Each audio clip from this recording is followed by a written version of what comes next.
வானொலியில் நீங்கள் கேட்டு ரசித்த தென்கட்சி கோ சுவாமிநாதன் ஐயா அவர்களின் கதைகள். இந்த உலகத்தில் எல்லாருக்கும் மகிழ்ச்சி தரக்கூடிய ஒரு பொருள் எது? இது ஒரு முக்கியமான கேள்வி. இந்த கேள்விக்கு பொருத்தமான ஒரு பதிலை உங்களால் சொல்ல முடியுமா? அதாவது கொஞ்சம் யோசித்து பார்த்தா பணம்னு சொல்லலாமா? இப்போ கையில் காசு இல்லாதவங்ககிட்ட ஒரு 10 ரூபாயை கொடுத்தா அது அவனுக்கு சந்தோஷத்தை கொடுக்கும். ஏற்கனவே வருமான வரி பிரச்சனையில் சிக்கி இருக்கிறவர்கிட்ட இன்னும் கொஞ்சம் பணம் இந்தாங்கன்னு சொல்லி கொடுத்தோம்னா அது அவருக்கு சங்கடத்தை தான் கொடுக்கும். அதனால் அந்த கேள்விக்கு பணங்கிறது பொருத்தமான பதிலாக இருக்க முடியாது. கேள்வி என்னென்னா, இந்த உலகத்தில் எல்லாருக்கும் மகிழ்ச்சி தரக்கூடிய ஒரு பொருள் எது? சரி, இனிப்புன்னு சொல்லலாமா? ஏன்னா எல்லாருக்கும் இனிக்க தானே செய்யும். அதுலேயும் ஒரு சிக்கல் இருக்குது. சர்க்கரை வியாதிக்காரங்களுக்கு அது என்ன சந்தோஷத்தையாக கொடுக்கும்? ஆக எல்லாருக்கும் வேறுபாடு எதுவும் இல்லாமல் மகிழ்ச்சியை கொடுக்கக்கூடியது வேறு ஏதோ ஒன்று இருக்குது. அது என்னன்னு கண்டுபிடிக்கணும். அதுதான் இன்றைக்கி தகவல். இப்போ அதை கண்டுபிடிக்கணும்னா இந்த கதையை கேட்கணும். அது என்ன கதைன்னா, ஒரு ஊரில் ஒரு ராஜா இருந்தார். அவருக்கும் இதே சந்தேகம் வந்துட்டுது. அதாவது எல்லாருக்கும் இன்பம் தரக்கூடிய பொருள் எது அப்படின்னு. இதுக்கு பதில் தெரிஞ்சுக்கிறதுக்கு ஆசைப்பட்டார். சரி, அதுக்கு என்ன செய்யலாம்னு யோசனை பண்ணார். நாட்டு மக்களுக்கு பகிரங்கமாக ஒரு அறிவிப்பு கொடுத்தார். நம்ம நாட்டு மக்கள் இன்பம் தரக்கூடிய பொருள் எதுன்னு நினைக்கிறாங்களோ அதை கொண்டுக்கிட்டு வந்து அரண்மனையில் உள்ள கண்காட்சி மண்டபத்தில் வைக்கலாம். அப்படி அவங்க வைக்கிற பொருள்களில் எது எல்லாருக்கும் இன்பம் தரக்கூடியதாக இருக்குமோ அதை வச்சவருக்கு 1000 பொற்காசுகள் பரிசு அப்படின்னு அறிவிப்பு கொடுத்துட்டார். ஜனங்கள் இந்த அறிவிப்பை கேட்டாங்க. அதுக்கப்புறம் சும்மா இருப்பாங்களா? 1000 பொற்காசுன்னா சும்மாவா? அவங்க கையில் என்னென்ன கிடைச்சதோ அதையெல்லாம் கொண்டாந்து அரண்மனை காட்சி மண்டபத்தில் வச்சுட்டாங்க. அதுக்கப்புறமா ராஜா அங்கே வந்தார். ஒவ்வொன்றா பார்த்துக்கிட்டே வந்தார். முதல்ல ஒரு குயில் இருந்தது, இனிமையாக பாடக்கூடிய குயில். இந்த குயிலோட இன்னிசை எல்லாருக்கும் இன்பம் தரக்கூடியது தான். இருந்தாலும் காது கேட்காதவங்களுக்கு இந்த இசை எப்படி இன்பம் தர முடியும்? அதனால் இது சரியில்லைன்னு விட்டார். அடுத்தபடியாக போனார். அங்கே என்ன வச்சுருக்குறாங்கன்னு பார்த்தா ஒரு அழகான மயில் அங்கே தோகை விரித்து ஆடிக்கிட்டு இருக்குது. இந்த மயிலோட ஆட்டம் மனசுக்கு இன்பம் தரக்கூடியது தான். இருந்தாலும் பார்வை இல்லாதவங்க இந்த ஆட்டத்தை பார்த்து ரசிக்க முடியுமா? முடியாது. அதனால் இதுவும் சரியில்லை அப்படின்னு சொல்லிவிட்டார். அதுக்கு அடுத்தபடியாக போனார். பல வகையான இனிப்பு பண்டங்களை வச்சுருந்தாங்க. பார்த்தார், வயசானவங்களுக்கும் நோயாளிகளுக்கும் இது இன்பம் தராது, துன்பம்தான் கொடுக்கும் அப்படின்னார். இப்படி ஒவ்வொன்றா பார்த்துக்கிட்டே போகிறார். அழகான மலர்கள், கனிகள், ஓவியங்கள் எதுவுமே பொருத்தமாக தெரியல. சகல பேருக்கும் இன்பம் தரக்கூடிய வகையில் எதுவும் இல்லை. கடைசியாக வந்தார். அங்கே ஒரு களிமண் பொம்மை இருந்தது. அது என்ன பொம்மை தெரியுமா? பசியால் வாடி இருக்கிற ஒருத்தருக்கு ஒரு அம்மா இனிமையாக பேசிக்கிட்டு சோறு போடுறது மாதிரி அந்த பொம்மையை செஞ்சுருந்தாங்க. அதுக்கு கீழே அன்பு அப்படின்னு எழுதியிருந்துதான். ராஜா பளிச்சுன்னு ஒரு முடிவுக்கு வந்தார். அந்த பொம்மையை செஞ்ச சிற்பியை வரவழைச்சார், பரிசு கொடுத்தார். அன்பு ஒன்று தான் எல்லாருக்கும் இன்பம் அளிக்கக்கூடிய பொருள். காது கேட்காதவங்களும் அதை கேட்க முடியும், பார்வை இல்லாதவங்களும் அதை பார்க்க முடியும், குழந்தைகளும் அதை உணர முடியும் அப்படின்னு அதுக்கு விளக்கம் கொடுத்தார் அந்த மன்னர். இந்த உலகத்தில் எல்லாருக்கும் மகிழ்ச்சி தரக்கூடிய ஒரு பொருள் அன்பு தான். அதை புரிஞ்சுக்கிட்டு தான் சில கணவன்மார்கள் மனைவி பேரில் ரொம்ப அன்பை காட்டிக்கிறது வழக்கம். ஒரு வீட்டு வாசப்படி பக்கமாக மழைக்கு ஒதுங்கினார் ஒருத்தர். மழை தூரிக்கிட்டு இருந்தது, இருட்டு நேரம். அந்த வீட்டில் இருந்தவர், இன்றைக்கி ராத்திரி வேணும்னா இங்கேயே தங்கிட்டு காலையில் போங்க அப்படின்னார். உடனே இவர் சொன்னார், ரொம்ப நன்றிங்க, ஒரு 10 நிமிஷத்தில் இதை வந்துவிடுறேன் அப்படின்னு சொல்லிவிட்டு எங்கேயோ ஓடினார். 10 நிமிஷம் கழித்து திரும்பி வந்தார். ஆமாம், எங்கே போயிட்டு வந்தீங்கன்னு கேட்டார் வீட்டில் இருந்தவர். நேராக எங்கள் வீட்டுக்கு போய் மனைவிக்கிட்ட இன்றைக்கி ராத்திரி இங்கேயே தங்கிக்கிறேன்னு சொல்லிவிட்டு வந்துவிட்டேன் அப்படின்னார் அவர். அன்பில் இது ஒரு ரகம். ஆசைப்படுறதில் தப்பு இல்லை, ஆனால் அந்த ஆசை தேவைக்கு தகுந்த மாதிரி இருக்கணும். தேவைக்கு மீறிய ஆசைகள் இருக்குது பாருங்கள், அது தேவையில்லை. இந்த கருத்தை வலியுறுத்தது மாதிரி ஒரு கதை உண்டு. தேவேந்திரனுக்கு திடீர்னு வீடு கட்டணும்னு ஒரு ஆசை வந்துதான். வீடுன்னா நாம் கட்டுற மாதிரி இல்லை. தேவேந்திரன் வீடுன்னா சும்மாவா? ஒரு பிரம்மாண்டமான அரண்மனை கட்டணும். அது மாதிரி இந்த 3 லோகத்துலேயும் ஒரு அரண்மனை கிடையாது அப்படின்னு எல்லாரும் சொல்லணும். இது அவனோட ஆசை. உடனே தேவ தச்சரான விஸ்வகர்மாவை கூப்பிட்டான், உத்தரவு போட்டான். விஸ்வகர்மா தன்னுடைய உதவியாளர்களை எல்லாம் கூப்பிட்டு ஒன்றா சேர்த்துக்கிட்டார். படாத பாடுபட்டு ஒரு பெரிய அரண்மனையை கட்டி முடித்தார். கட்டி முடிக்க 1000 வருஷம் ஆச்சு. தேவேந்திரன் பார்க்குறான். அவனுக்கு திருப்தி ஏற்படலை. என்னுடைய அந்தஸ்துக்கு இது ரொம்ப சாதாரணமான கட்டிடம், இதை விட இன்னும் பெருசாக கட்டு அப்படின்னா. தேவ தச்சர் திணறி போயிட்டார். அவரால் அதுக்கு மேலே எதுவும் செய்ய முடியல. என்ன பண்ணுறதுன்னு யோசனை பண்ணார். நேராக நாரதர் காலில் போய் விழுந்தார். நீங்கள் தான் என்னை இந்த பிரச்சனையிலேருந்து காப்பாற்றணும்னார். நாரதர் யோசனை பண்ணார். சரி, கவலைப்படாதேன்னார். நேராக இந்திரன்கிட்ட போனார். இந்திரன் வந்து நாரதரை பார்த்த உடனே வாங்கன்னு கூட்டிகிட்டு போய் அரண்மனையை காட்டினான். இது மாதிரி ஒரு அரண்மனையை நீங்கள் வேறு எங்கேயாவது பார்த்துருக்குறீங்களா அப்படின்னு ரொம்ப பெருமையாக கேட்டான். நான் பார்த்ததில்ல, ஆனால் என்னை விட வயசில் மூத்தவர் மகரிஷி லோமேசர், அவர் ஒரு வேளை பார்த்துருக்கிறாரா என்னமோ அப்படின்னார். உடனே அவரை மனசில் நினச்சி தியானம் பண்ணினார். அடுத்த கணம் லோமேசர் அங்கே வந்தார். இடையில் ஒரு சின்ன துண்டு, கையில் ஒரு கமண்டலம், தலையில் ஒரு பாய், அவ்வளவுதான் அவர்கிட்ட இருந்தது. எதுக்காக தலையில் எந்த பாய் அப்படின்னு கேட்டான் இந்திரன். என்ன மாதிரி அற்ப ஆயுள் உள்ள ஒரு ஜீவன் தனியாக வீடு கட்டிக்கிட்டு திண்டாடணுமா? இந்த பாய் தான் ஒரு வீடு மாதிரி எனக்கு நிழல் கொடுக்குது அப்படின்னார் அவர். என்னது, உங்களுக்கு வந்து அவ்வளவு கொஞ்சமான ஆயுளா அப்படின்னு ஆச்சரியத்தோடு கேட்டான் இந்திரன். ஆமாம், இதை பாரு, என்னுடைய மார்பில் ஒரு பொற்காசு அளவுக்கு ரோமம் உதிர்ந்துட்டுது. எப்போ என் உடம்புல உள்ள எல்லா ரோமமும் உதிர்ந்துருமோ அப்போ என்னுடைய ஆயுள் முடியும் அப்படின்னார். எப்போ அந்த ரோமங்கள் பூரா உதிரும்னு கேட்டான் இவன். ஒரு பிரம்மா மறைஞ்சதும் ஒரு ரோமம் உதிரும். என் உடம்புல உள்ள ரோமங்களின் எண்ணிக்கை எவ்வளவோ அவ்வளவு பிரம்மாக்கள் தோன்றி அவங்க ஆயுள் முடியும் பொழுது என் உடம்புல உள்ள ரோமங்கள் பூரா உதிரும் அப்படின்னார். அப்படின்னா ஒரு பிரம்மாவோட ஆயுள் எவ்வளவு காலம்னு கேட்டான். ஒரு பிரம்மாவுக்கு 100 தேவ வருஷம். ஒவ்வொரு தேவ வருஷத்துக்கும் 365 தேவ நாள். ஒவ்வொரு தேவ நாள்லேயும் ஒன்றை மாதிரி 14 இந்திரர்கள் தோன்றி மறைகிறாங்க அப்படின்னு மகரிஷி லோமேசர் சொல்கிறார். இதை கேட்டதும் இந்திரன் ஆடி போயிட்டான். அவ்வளவு ஆயுள் உள்ள இவரே அற்ப ஆயுள்னு சொல்கிறார். நான் என்னுடைய ஆயுளை பெருசாக நினச்சிக்கிட்டு பிரம்மாண்டமான அரண்மனை கட்டணும்னு ஆசைப்படுறேனே அப்படின்னு நினச்சான். எனக்கு வீடு கட்டின வரைக்கும் போதும்னு விட்டான். அதனால் நாமெல்லாம் நம்முடைய தேவைக்கு தகுந்த மாதிரி ஆசைப்படுறது தான் நியாயம். ஆனால் அப்படியே நடந்துக்கிறோம். மனுஷன் வந்து கடவுளையே ஏமாற்றி காசு வாங்கிறதுக்குள்ள ஆசைப்படுறான். ஒருத்தன் கடவுளை நினச்சி தவம் இருந்தான். கடவுள் நேரில் வந்தார். தேவலோகத்தில் ரூபாய்க்கெல்லாம் என்ன மதிப்புன்னு கேட்டான். அங்கெல்லாம் ரூபாய்ங்கிறது உங்கள் பணத்தில் 1 கோடி ரூபாய்க்கு சமம். அதாவது தேவலோகத்தில் 1 ரூபான்னா இங்கே 1 கோடி ரூபா. அது மாதிரி எங்களுக்கு ஒரு நாளுங்கிறது உங்கள் கணக்கில் 1 கோடி வருஷத்துக்கு சமம் அப்படின்னார் கடவுள். அப்படின்னா எனக்கு நீங்கள் அதிகமாக எதுவும் தர வேணாம், உங்கள் கணக்குப்படி ஒரே 1 ரூபா கொடுங்க, அது போதும்னா இவன் ரொம்ப சாமர்த்தியமாக. கடவுள் யோசனை பண்ணார். அது ஒன்றும் கஷ்டம் இல்லை, 1 ரூபா தானே கேட்குற, கொடுத்துட்றேன். ஆனால் இப்போ வரும்பொழுது நான் எடுத்துக்கிட்டு வரல, எங்கள் கணக்குப்படியே 1 நாள் பொறுத்துக்க பணத்தோடு வந்துடுறேன் அப்படின்னு சொல்லிவிட்டு பறந்து போயிட்டார். இயேசுநாதர்கிட்ட ஒருத்தர் வந்து கேட்டாராம், இயேசுவே என்னை எவ்வளவு நேசிக்கிறீர்கள் அப்படின்னு. அவர் தன்னுடைய 2 கைகளையும் அகல விரித்து இவ்வளவு என்று சொல்லி சிலுவையில் உயிர் நீத்தார் அப்படின்னு சொல்லுவாங்க.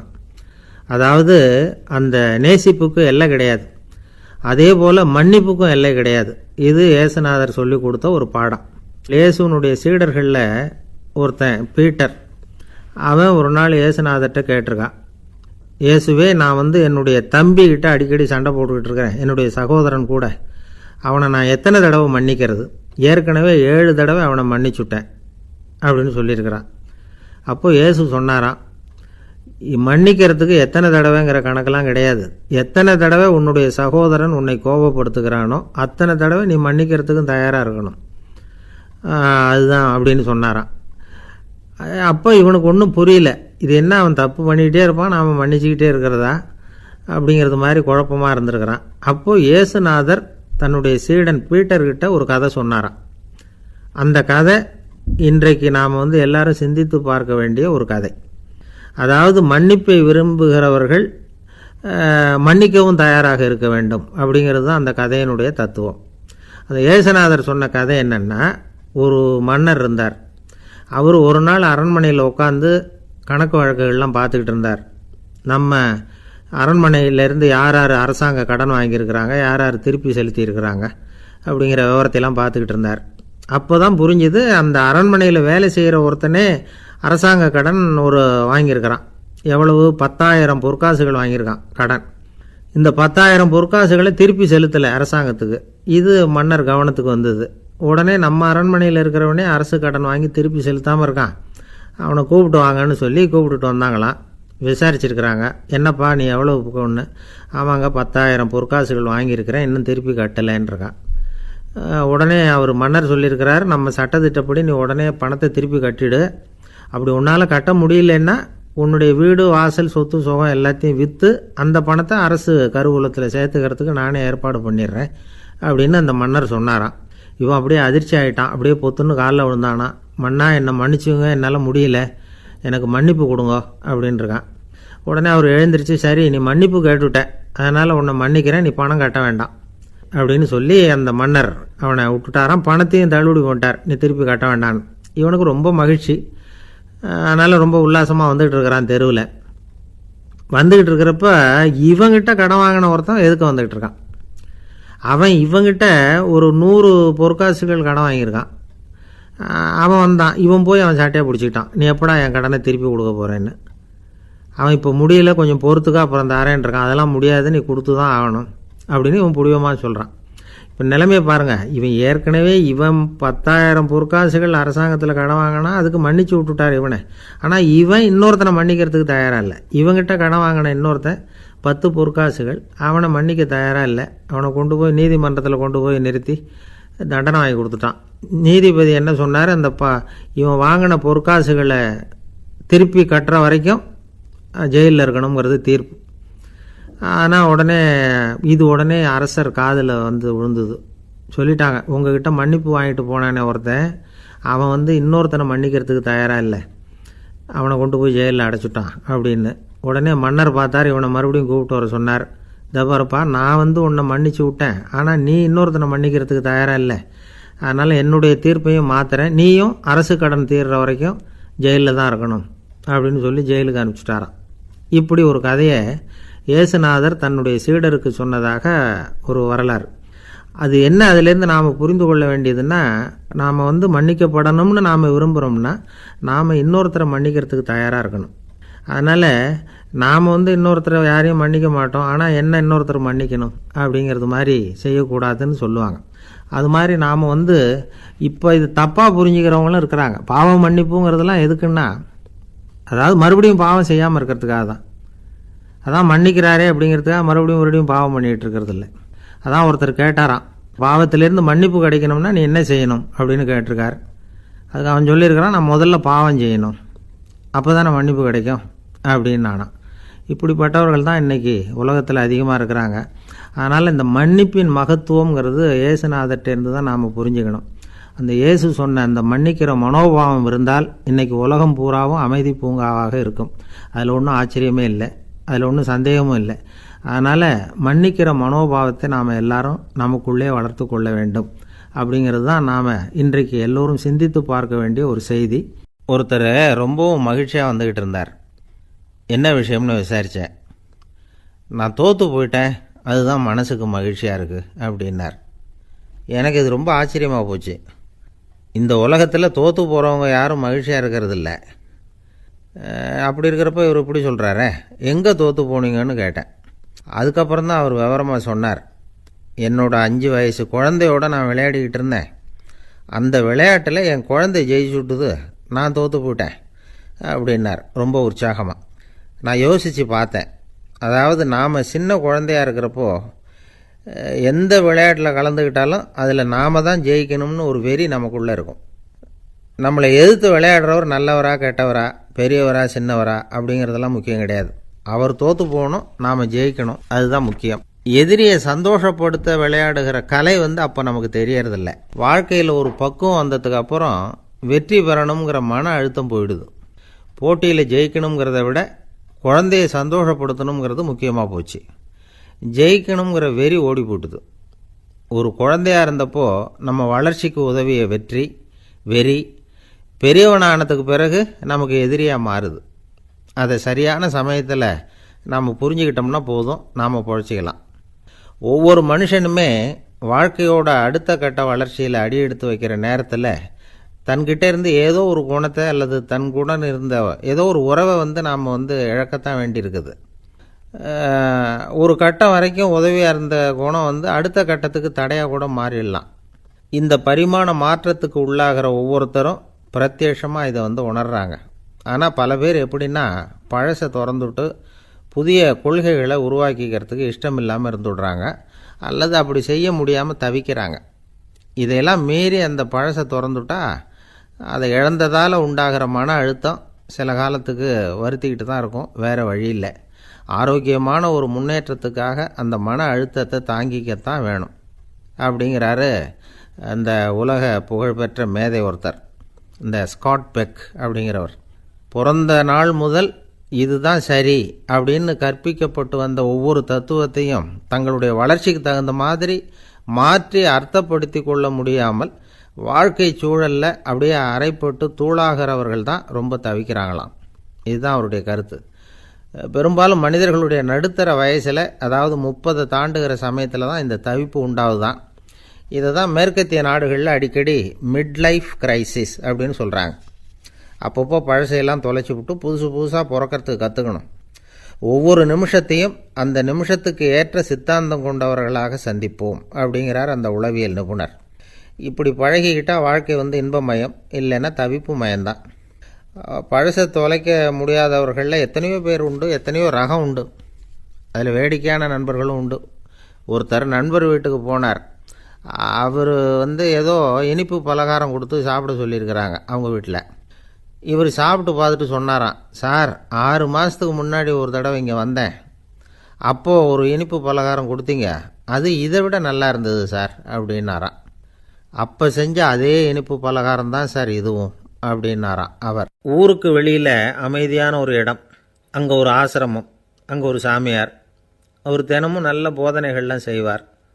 பல பேர் போய் அங்கேயே சில நாள் தங்கி இருந்து அவர் சொல்கிற அறிவுரைகளை எல்லாம் கேட்டுக்கிட்டு வர்றது வழக்கம். ஒரு தடவை அவரை பார்த்துட்டு போகிறதுக்காக 3 வெளியூர் தம்பதிகள் வந்தாங்களாம். அந்த மடத்திலேயே சாப்பிட்டுக்கிட்டு தங்கி இருந்து அவங்களுடைய போதனைகளை கேட்டுக்கிட்டு போகணுங்கிறது அவங்க நோக்கம். காலையில் குளிச்சுட்டு பூஜையில் உட்காந்தார் அந்த சுவாமி. இவங்களும் குளிச்சுட்டு அந்த பூஜையை பார்க்குறதுக்காக அவர் முன்னாடி உட்காந்தாங்க. பூஜை ஆரம்பமாச்சு. சம்பிரதாயப்படி அது ரொம்ப நேரம் நடந்துக்கிட்டே இருக்குது. இவங்களுக்கு நல்ல பசி இருந்தாலும் இந்த நேரத்தில் அதை எப்படி வெளியில் காட்டிக்கிறது? பேசாமல் இருந்தாங்க.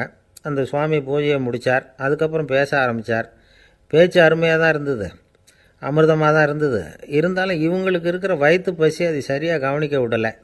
அந்த சுவாமியே இதை கவனித்ததா தெரியல. இவங்களுக்கு மனசுக்குள்ளே ஒரு எண்ணம், உள்ளே சாப்பாடு தயாராகிட்டு இருக்கும் போல இருக்குது, இந்த பேச்சு முடிஞ்சது நம்மளை உள்ளே அழைச்சிட்டு போய் சாப்பாடு போடுவாங்கன்னு நினைக்கிறோம் அப்படின்னு இவங்களாம் நினச்சிக்கிட்டாங்க. ஆனால் சுவாமி இதை பற்றி எதுவுமே பேசலை, கண்டுக்கலை. ஒரு அம்மாவால் அதுக்கு மேலே சும்மா இருக்க முடியுமா? முடியல. சாப்பாட்டை கவனிக்கலாமா அப்படின்னு சொல்லி மெதுவாக ஆரம்பித்தாங்க. கவனிக்கலாமே அப்படின்னு உள்ளே அழைச்சிட்டு போனார் சுவாமி. இவங்க ரொம்ப அவசரமாக எழுந்திருச்சு உள்ளே ஓடினாங்க. அங்கே ஒரு மேஜை மேலே ஒரு கிண்ணம் மூடி இருந்தது. இதுதான் சாப்பாட்டு மேஜை போல இருக்குது, இங்கே சாப்பாடு வந்துடும் அப்படின்னு நினச்சாங்க. உடனே போய் சுற்றி உட்காந்துக்கிட்டாங்க. சுவாமி அந்த கிண்ணத்தை எடுத்து அந்த அம்மா கிட்ட கொடுத்தார். அவங்க அதை வாங்கி மூடியை திறந்து பார்க்குறாங்க. உள்ளே ஒரு சாவி இருக்குது. சரிதான், இது சமையலறை சாவி போல் இருக்குது, அங்கே போய் அதை திறந்து சாப்பாட்டை நாமே எடுத்துக்கிட்டு இங்கே வச்சுக்கிட்டு சாப்பிட்ணும் போல இருக்குது அப்படின்னு நினச்சாங்க. சாவி இருக்கு இல்லையா, வாங்க பூட்டு நிறையா காட்டுறேன் அப்படின்னு சுவாமி அவங்கள அழைச்சிட்டு போனார், காட்டினார். இவங்க அந்த அறையை ரொம்ப ஆவலோடு திறந்தாங்க. உள்ளே பார்த்தா அங்கே அரிசி, பருப்பு, விதவிதமான காய்கறி எல்லாம் இருக்குது. சமையலுக்கு வேண்டிய மிளகாய், எண்ணெய், பால், தயிர், நெய் இப்படி எல்லாமே இருக்குது. அடுப்பு, விறகு, நெருப்பு போட்டி அது கூட அங்கே இருக்குது. சாப்பாடு தயாராக இருக்கும்னு நினச்சிக்கிட்டு போனால் இப்படி இருக்குதே அப்படின்னு சொல்லி அதை பார்த்ததும் ரொம்ப சோர்ந்து போட்டாங்க அவங்க. சுவாமி, என்ன இது சாப்பாடு இல்லையா அப்படின்னாங்க. அதுதான் சாப்பாட்டுக்கு வேண்டிய எல்லாம் இங்கே இருக்குதே, அடுப்பு மூட்டி நீங்கள் தான் அவங்கவுங்க ருசிக்கு தகுந்த மாதிரி சமைச்சிக்கணும், இந்த சன்னியாசிக்கு எப்படி சமைக்க தெரியும் அப்படின்னு கேட்டார் சுவாமி. சாப்பாடு தயாராக இருக்கும்னு நாங்கள் எதிர்பார்த்தோம் அப்படின்னாங்க. நீங்கள் இப்படி சொல்லுவீங்கன்னு நானும் எதிர்பார்த்தேன். இது வரைக்கும் நான் எவ்வளவோ தத்துவம்லாம் எடுத்து சொன்னேன். எல்லாத்தையும் விட இதுதான் அனுபவபூர்வமான தத்துவம். ஆண்டவன் நமக்கு நல்ல மனசை கொடுத்துருக்குறான், நல்ல வாய்ப்புகளையும் தந்திருக்கிறான், அதையெல்லாம் பயன்படுத்திக்கக்கூடிய மூளையையும் சிந்தனையையும் கொடுத்துருக்குறான். அதனால் அடுப்பை தான் நீங்கள் மூட்டணும், அடுப்பை நீங்கள் தான் மூட்டணும், உங்களுக்கு உகந்ததை நீங்கள் தான் சமைச்சு ருசித்து அனுபவிக்கணும். ஆண்டவனே அதை செஞ்சுக்கிட்டு இருக்க மாட்டான் அப்படின்னாராம் அந்த சுவாமி. நம்முடைய வாழ்க்கையில் பல நல்ல பலன்களை பெறுறதுக்கு நாம் தான் முயற்சி பண்ணணும். அதுக்குரிய சூழ்நிலையை தான் ஆண்டவன் கொடுப்பானே தவிர அதை விளக்கிறதுக்காக தான் அந்த சுவாமி அப்படி செஞ்சு காட்டியிருக்கிறார். இது ஒரு பெரியவர் இப்படி ஒரு விளக்கம் கொடுத்தார். அதுக்கப்புறம் அந்த 3 தம்பதிகளும் தெளிவடைஞ்சுட்டாங்களாம். நாம் தெளிவடைகிறது எப்போங்கிறது தான் தெரியல அப்படின்னு பல பேர் இதை கேட்டுட்டு சொல்லிகிட்டு இருக்கிறாங்க. இந்த கதையை நம்முடைய நண்பர் ஒருத்தர்கிட்ட சொன்னேன். அந்த நண்பர் ரொம்ப சந்தோஷப்பட்டார். நீங்கள் சொல்கிறது கரெக்டு சார், ஆனால் நான் அதை விட ஒரு படி மேலே சார். எனக்கெல்லாம் அரிசி பருப்பு இருக்கிற ரூம் எதுன்னு கையை காட்டிட்டா போதும், உடனே கிண்ணத்துலேருந்து சாவியை எடுத்து கொடுக்கணுங்கிற அவசியம்லாம் இல்லை எனக்கு. அப்புறம் எப்படி ரூமை திறந்துருவீங்க அப்படின்னு கேட்டேன். பூட்டை உடச்சி திறந்துருவேன், அதுதான் எனக்கு பழக்கம் அப்படிங்கிறார். ஒருத்தர் அவசரமாக போய்கிட்டு இருந்தார். எங்கே போய்கிட்டு இருக்கீங்க அப்படின்னு கேட்டார் ஒரு பெரியவர். கடைக்கு போகிறேன் சார், சாமான் வாங்கிறதுக்கு அப்படின்னார். அங்கே போகிறதுக்கு முன்னாடி தெரிஞ்சிக்க வேண்டியதெல்லாம் தெரிஞ்சுக்கிட்டீங்களா அப்படின்னு கேட்டார் பெரியவர். கடைக்கு போய் காசை கொடுத்து ஒரு பொருளை வாங்கிட்டு வரப்போகிறோம், இதில் தெரிஞ்சிக்க வேண்டியது என்ன இருக்குது அப்படின்னார் அலட்சியமாக. இப்போ அந்த பெரியவர் பேச ஆரம்பித்தார். இந்த உலகத்தில் எந்த ஒரு செயலில் இறங்குறப்பவும் நாம் நல்லா ஆலோசனை பண்ண வேண்டிய விஷயம் 5 அப்படின்னார். உதாரணமாக, ஒருத்தன் கடைக்கு போய் ஏதோ ஒரு பொருளை வாங்கிட்டு வர போகிறான்னு வச்சுக்கங்களேன். அப்போ கூட அவன் 5 விஷயங்களை பற்றி தெரிஞ்சுக்க வேண்டியிருக்குது அப்படிங்கிறார் அவர். முதல்ல அந்த பொருள் எப்படிப்பட்டது அப்படிங்கிறத தெரிஞ்சுக்கணும். ரெண்டாவதாக தன்னை பற்றியும் தெரிஞ்சுக்கணும். அப்போ தான் அந்த பொருள் தனக்கு தேவையா இல்லையா அப்படிங்கிறத புரிஞ்சுக்க முடியும். மூணாவதாக தெரிஞ்சுக்க வேண்டியது ஒன்று இருக்குது. அது என்னென்னா, அந்த பொருளை அடையிறதுக்கு வழி என்ன அப்படிங்கிறத தெரிஞ்சுக்கணும். அதாவது எவ்வளவு பணம் கொடுத்தா அது கிடைக்கும், இது மாதிரியான விஷயங்கள். நாலாவதாக அந்த பொருளை அடையிறது மூலமாக நாம் அடையக்கூடிய பயன் என்ன அப்படிங்கிறதையும் உணரணும். அஞ்சாவது, அந்த பொருளை அடையிறதுல இருக்கக்கூடிய தடை எது அப்படிங்கிறதையும் நாம் தெரிஞ்சுக்கணும். பெரியவர் பேசுகிறது ஏதோ தத்துவம் மாதிரி தெரியுது இல்லையா? தத்துவம்தான். அதாவது இப்படி உலகியல் வாழ்க்கையில் சின்ன சின்ன விஷயங்கள்லேயே நாம் 5 விஷயங்களை தெரிஞ்சுக்க வேண்டியிருக்குது. அது ரொம்ப அவசியமாக இருக்குது. பேரின்ப நிலைன்னு சொல்கிறாங்கள்ல, அது மாதிரி பெரிய சமாச்சாரங்கள்லேயும் இந்த 5 விஷயங்களை நாம் தெரிஞ்சுக்க வேண்டியிருக்குது. அதுக்கு பேர் என்னன்னா அர்த்த பஞ்சகம். வைணவ சமயத்தில் அர்த்த பஞ்சகம்ங்கிறது ரொம்ப பெரிய விஷயம். கடைக்கு போகிறது மாதிரி கடவுளை பார்க்க போகிறப்பவும் நாம் 5 விஷயங்களை தெரிஞ்சுக்கணுமா. முதல்ல பரம்பொருள் அப்படிங்கிறது என்ன, அதோட தன்மைகள் என்ன, இதை தெரிஞ்சுக்கணும். இதுக்கு பேர் என்னென்னா பரமாத்ம ஸ்வரூபம் அப்படின்னு பேர். ரெண்டாவது, நாம் யார், நம்மோட தன்மை என்ன அப்படிங்கிறத தெரிஞ்சுக்கணும். நான் யாருன்னு எனக்கே தெரியலங்கிறப்போ இதை நான் சொல்கிறேன்னு இது என்னுடையதுன்னு சொல்கிறது தப்பு தானே. அப்புறம் மூணாவது விஷயம், பரம்பொருளை நாம் அடையிறதுக்கு வழி எது, இதை தெரிஞ்சுக்கணும். இது உபாய ஸ்வரூபம் அப்படின்னு பேர். நாலாவது விஷயம், நாம் அடைய வேண்டிய பயன்கள் என்ன அப்படிங்கிறத தெரிஞ்சுக்கிறது. இதுக்கு புருஷார்த்தம் அப்படின்னு பேர். அஞ்சாவது, அந்த பயனை அடைய விடாமல் தடுக்கிற தடைகள் யாவை அப்படிங்கிறத தெரிஞ்சுக்கிறது. இது விரோதி ஸ்வரூபம். இதைத்தான் தடையியல் அப்படின்னு சொல்கிறாங்க. அதாவது பரமாத்மாவை பற்றிய அறிவு, ஜீவாத்மாவை பற்றிய அறிவு, உபாயம் பற்றிய அறிவு, புருஷார்த்தம் பற்றிய அறிவு, இந்த 4 அறிவுக்கும் எதிரடையாக, அதாவது அதையெல்லாம் தப்பாக புரிஞ்சுக்கிறதால உண்டாகக்கூடிய அறிவு விரோதி ஸ்வரூபம். என்ன இது தகவலில் ஏதாவது கதை சொல்லுவீங்கன்னு பார்த்தா ஏதோ தத்துவம் பேசிக்கிட்டு இருக்கிறீங்களே அப்படின்னு நினைக்கலாம். இதுவும் தெரிஞ்சிக்க வேண்டிய ஒரு பெரிய விஷயந்தான். காதில் போட்டு வச்சா எப்போவாவது உபயோகப்படும். என்னுடைய நண்பர் ஒருத்தர் ஒரு நாள் என்கிட்ட சொன்னார், சார், அடுத்த மாதம் தஞ்சாவூரில் ஒரு கல்யாணம், போகிறதா வேண்டாமா அப்படின்னு ஒரே குழப்பமாக இருக்குது அப்படின்னார். நான் உடனே இந்த அர்த்த பஞ்சக உபதேசம் பண்ண ஆரம்பித்தேன். அவர் எல்லாத்தையும் பொறுமையாக கேட்டுவிட்டு, சரி சார், நான் போகிறதுன்னு முடிவு பண்ணிவிட்டேன்னார். எப்படி இந்த முடிவுக்கு வந்தீங்க அப்படின்னு கேட்டேன். அவர் சொன்னார், சார், அந்த 2வது பாயிண்ட் ஒன்று சொன்னீங்களே, அதை புரிஞ்சுக்கிட்டதுக்கு அப்புறம்தான் இந்த முடிவுக்கு வந்தேன் அப்படின்னார். என்ன 2வது பாயிண்ட்டுன்னு? அதாவது தன்னை பற்றி புரிஞ்சுக்கணும் அப்படின்னு சொன்னீங்க. உடனே என்னை பற்றி புரிஞ்சுக்கிட்டேன், நான் யாருங்கிறது எனக்கு தெரிஞ்சுது, உடனே போகிறது தான் நல்லதுன்னு முடிவு பண்ணிவிட்டேன்னார். நீங்கள் யாருன்னு கேட்டேன். நான் தான் சார் அந்த கல்யாணத்தில் தாலி கட்ட வேண்டிய மாப்பிள்ளை அப்படின்னார். அரேபிய நாடு, அங்கே ஒரு ஆட்சி தலைவர், அரேபிய நாட்டு ஆட்சி பொறுப்பை ஏற்றுக்கிட்டவர். அவர் ஆட்சி பொறுப்பை ஏற்றுக்கிட்ட பிறகு ஒரு நாள் ஒரு தெருவில் நடந்து போய்கிட்டு இருந்தார். அவர் தோளில் ஒரு பெரிய துணி மூட்டை, அதை சுமந்துக்கிட்டு கடத்தெருவை நோக்கி அவர் போய்கிட்டு இருக்கிறார். வழியில் அவரை சந்தித்தார் உமர். அவர் கேட்டார், கலீஃபா அவர்களே எங்கே புறப்பட்டுட்டீங்க அப்படின்னு கேட்டார். கலீஃபான்னா ஆட்சித்தலைவர்னு அர்த்தம். இதுக்கு அவர் சொன்னார், நான் துணி வணிகம் செய்கிறவன், அதனால் துணி வியாபாரம் செய்கிறதுக்காக போயிட்டுருக்கிறேன்னார்.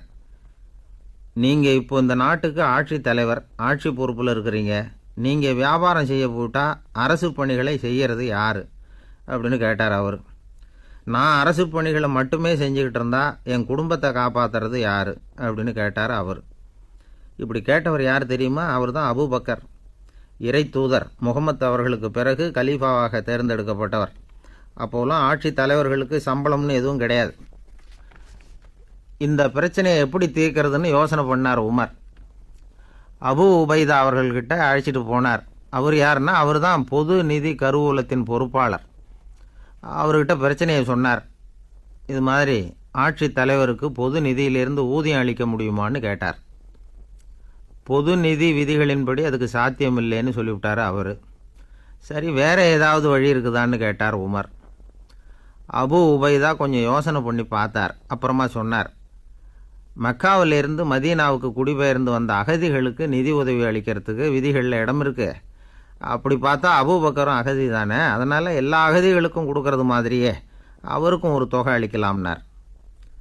கலீஃபா அபூபக்கருக்கு இந்த அகதி உதவி தொகையைத்தான் கொடுத்துக்கிட்டு வந்தாங்களாம். குடும்ப செலவுக்கு அது போதுமானதாக இல்லை. இருந்தாலும் கலீஃபாங்கிறதுக்காக மற்ற அகதிகளை விட அதிகமாக தொகையை பெற அவர் விரும்பலை. மார்பு பக்கம் கிழிஞ்சிருந்த ஒரு மேலாடையை தான் அவர் அணிஞ்சிருந்தார். அவருடைய துணைவியார் அஸ்மா, அவங்க ஒரு நாள் தேன் அருந்த ஆசையாக இருக்குன்னாங்களாம். நமக்கு கிடைக்கிற ஊதியம் குடும்ப செலவுக்கே போதுமானதா இல்லையே, இந்த நிலையில் தேன் வாங்கிறதுக்கு காசுக்கு நான் எங்கே போவேன்ருக்கார் அவர். கொஞ்ச நாள் கழித்து அவங்க ஒரு தொகையை அவர்கிட்ட கொடுத்து தேன் வாங்கிட்டு வர சொன்னாங்களாம். இவருக்கு ஆச்சரியம், ஏது இந்த பணம்னு கேட்டிருக்காரு. நீங்கள் தினமும் குடும்ப செலவுக்காக கொடுத்துக்கிட்டு வந்த பணத்தில் கொஞ்சம் கொஞ்சமாக மிச்சப்படுத்தி வச்சேன்னாங்களாம். அபூபக்கர் அந்த பணத்தை எடுத்துக்கிட்டு நேராக பொது நிதி கருவூல பொறுப்பாளர்கிட்ட போனார். இந்த பணத்தை பொது நிதியில் சேர்த்துருங்க, இது அதிகப்படியாக எனக்கு தரப்பட்டு வந்த ஊதியம், அடுத்த மாதத்துலேருந்து இந்த தொகையை குறைச்சிங்கன்னு வேற சொல்லிவிட்டாராம். பசியை தணிக்க தேவையான அளவு உணவு, ஒரு ஜோடி உடை, இதை தவிர கூடுதலாக மக்கள் பொது நிதியிலிருந்து வாங்கிக்கிறதுக்கு என் குடும்பத்தாருக்கு உரிமை இல்லை அப்படின்னு சொல்லி கண்டிப்பாக சொல்லிவிட்டாராம். அவர் வாங்கிட்டு வந்த அந்த குறைந்த ஊதியம் கூட அவர் மனசை உறுத்திக்கிட்டே இருந்தது. கடைசி நேரம் அவர் தம்முடைய மகள் ஆயிஷா அவர்களை அழைச்சார். மகளே, இதுவரைக்கும் பொது நிதியிலிருந்து நான் வாங்கிட்டு வந்த தொகை என்னுடைய இதயத்தில் பாரமாக அழுத்திக்கிட்டு இருக்கு. என் தோட்டத்தை விற்று அதில் வர்ற பணத்திலேருந்து நான் இதுவரைக்கும் வாங்கிட்டு வந்த ஊதிய தொகையை கணக்கு போட்டு பொது நிதியில் சேர்த்து விடு அப்படின்னாராம். பதவி ஏற்கிறதுக்கு முன்னாடி தன்கிட்ட இருந்ததை விட இப்போ கூடுதலாக என்ன சொத்து இருக்குன்னு பார்த்துருக்கார். ஒரு ஒட்டகம், ஒரு கோப்பை, ஒரு பணியாள், இதையும் அடுத்தபடியாக கலீஃபாவா வர்றவர்கிட்ட ஒப்படைச்சிருங்க அப்படின்னு விட்டாராம். அதே மாதிரி அடுத்து வந்த உமர்கிட்ட ஒப்படைச்சாங்க. அப்போ உமர் சொன்னாராம், அபூபக்கரே, இந்த முன்மாதிரியால் உங்களுக்கு பிறகு இந்த ஆட்சி பொறுப்பை ஏற்கிறவர்களை பெரும் நெருக்கடிக்கு ஆளாகி விட்டீங்க அப்படின்னு சொல்லி ரொம்ப கண் கலங்கினாராம். கடைசியாக அபூபக்கர் தன்னுடைய குடும்பத்தாருக்கு விட்டு சென்ற சொத்து ஒரு படுக்கை விரிப்பு, ஒரு போர்வை, அவ்வளவுதான். இது சிந்திக்க வேண்டிய ஒரு செய்தி. ஒரு ஊரில் ஒரு மன்னர் இருந்தாராம். அமைச்சர் அவர்கிட்ட சொன்னாராம், மன்னா, நம்ம ராஜ்யத்தில் இனிமே லஞ்ச ஊழலே இருக்காதுன்னாராம். ஆஹா, அப்படின்னா ஊழல் பேர் வழிகளையெல்லாம் நாடு கடத்தியாச்சா அப்படின்னு கேட்டிருக்காரு மன்னர். இதுக்கு அவர், அப்படி இல்லைங்க, இனிமே கொடுக்கறதுக்கு ஜனங்கள்கிட்ட பணமே இல்லை அப்படி. ஒரு நாள் ஒரு தகப்பனார் தன்னுடைய பிள்ளையை அழைச்சிட்டு வந்தார். சார், இவன் சரியாக படிக்க மாட்டேங்கிறான், பெரியவங்களை மதிக்க மாட்டேங்கிறான், நீங்கள் கொஞ்ச நாள் இவனுக்கு குருவாக இருந்து நல்ல விஷயங்களை சொல்லி கொடுத்தா தேவையில்லைன்னார். பெரியவங்களையும் மதிக்காதவன் எப்படி என்ன மதிக்க போகிறான் அப்படிங்கிறது நமக்கு யோசனை வரும் இல்லையா? வேணாங்க, என்னை விட்டுருங்க அப்படின்னோம். அவர் விட மாட்டேன்னு விட்டார். இல்லைன்னா அவரே சிஷ்யன் ஆகிடுவார் போல இருந்தது. சரி, வேறு வழி இல்லாமல் அந்த பையனையே என்னுடைய சீடை நான் ஏற்றுக்கிட்டு உபதேசமெல்லாம் பண்ண ஆரம்பித்தோம். அதாவது குரு பக்தின்னா அது எப்படி இருக்கணுங்கிறத பற்றி சொல்லி கொடுத்தோம் அவனுக்கு.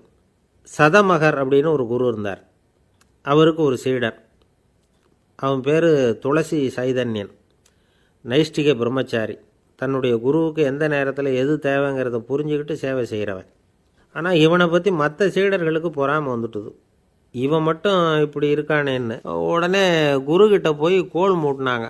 அவன் சரியில்லை, அவன் நடந்துக்கிறது சரியில்லை, அப்படி இப்படின்னு எதையாவது சொல்லி. இருந்தாலும் இதையெல்லாம் அந்த குரு நம்பலை. அவருக்கு தெரியும் யார் யார் எப்படின்னு.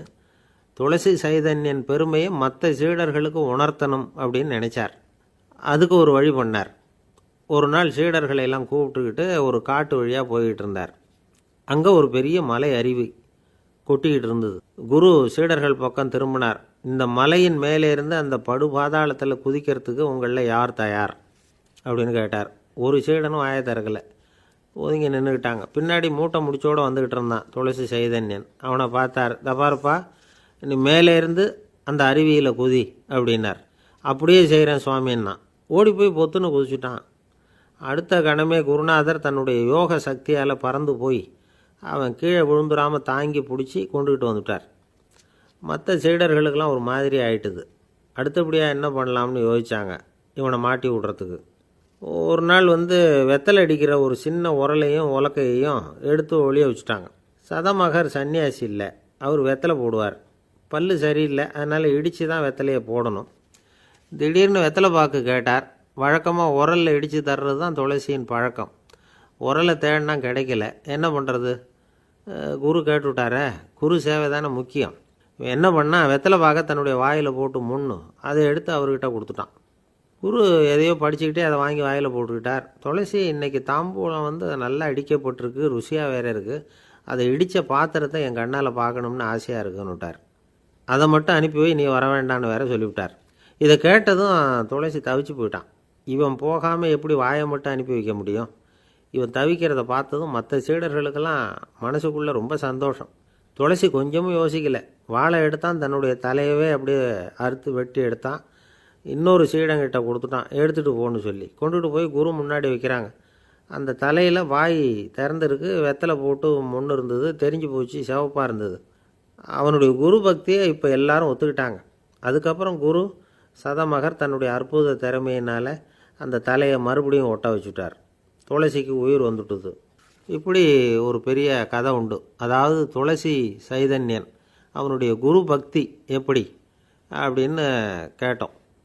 ரொம்ப அபாரம் அப்படின்னு அந்த பையன் அடக்கமாக சும்மா விளையாட்டுக்காக தான் அப்படி அவங்ககிட்ட கேட்டோம். ஏன்பா உன்னுடைய குரு பக்தியை என்கிட்ட காட்டுறதுக்கு உன்னோட கழுத்தை நீயே அறுக்கணும்னு நான் சொன்னால் அதை நீ செய்வியா அப்படின்னு கேட்டோம். என்னுடைய கழுத்தை நானே அறுக்க வேண்டிய அவசியம் இல்லை சார் அப்படின்னா அவன்.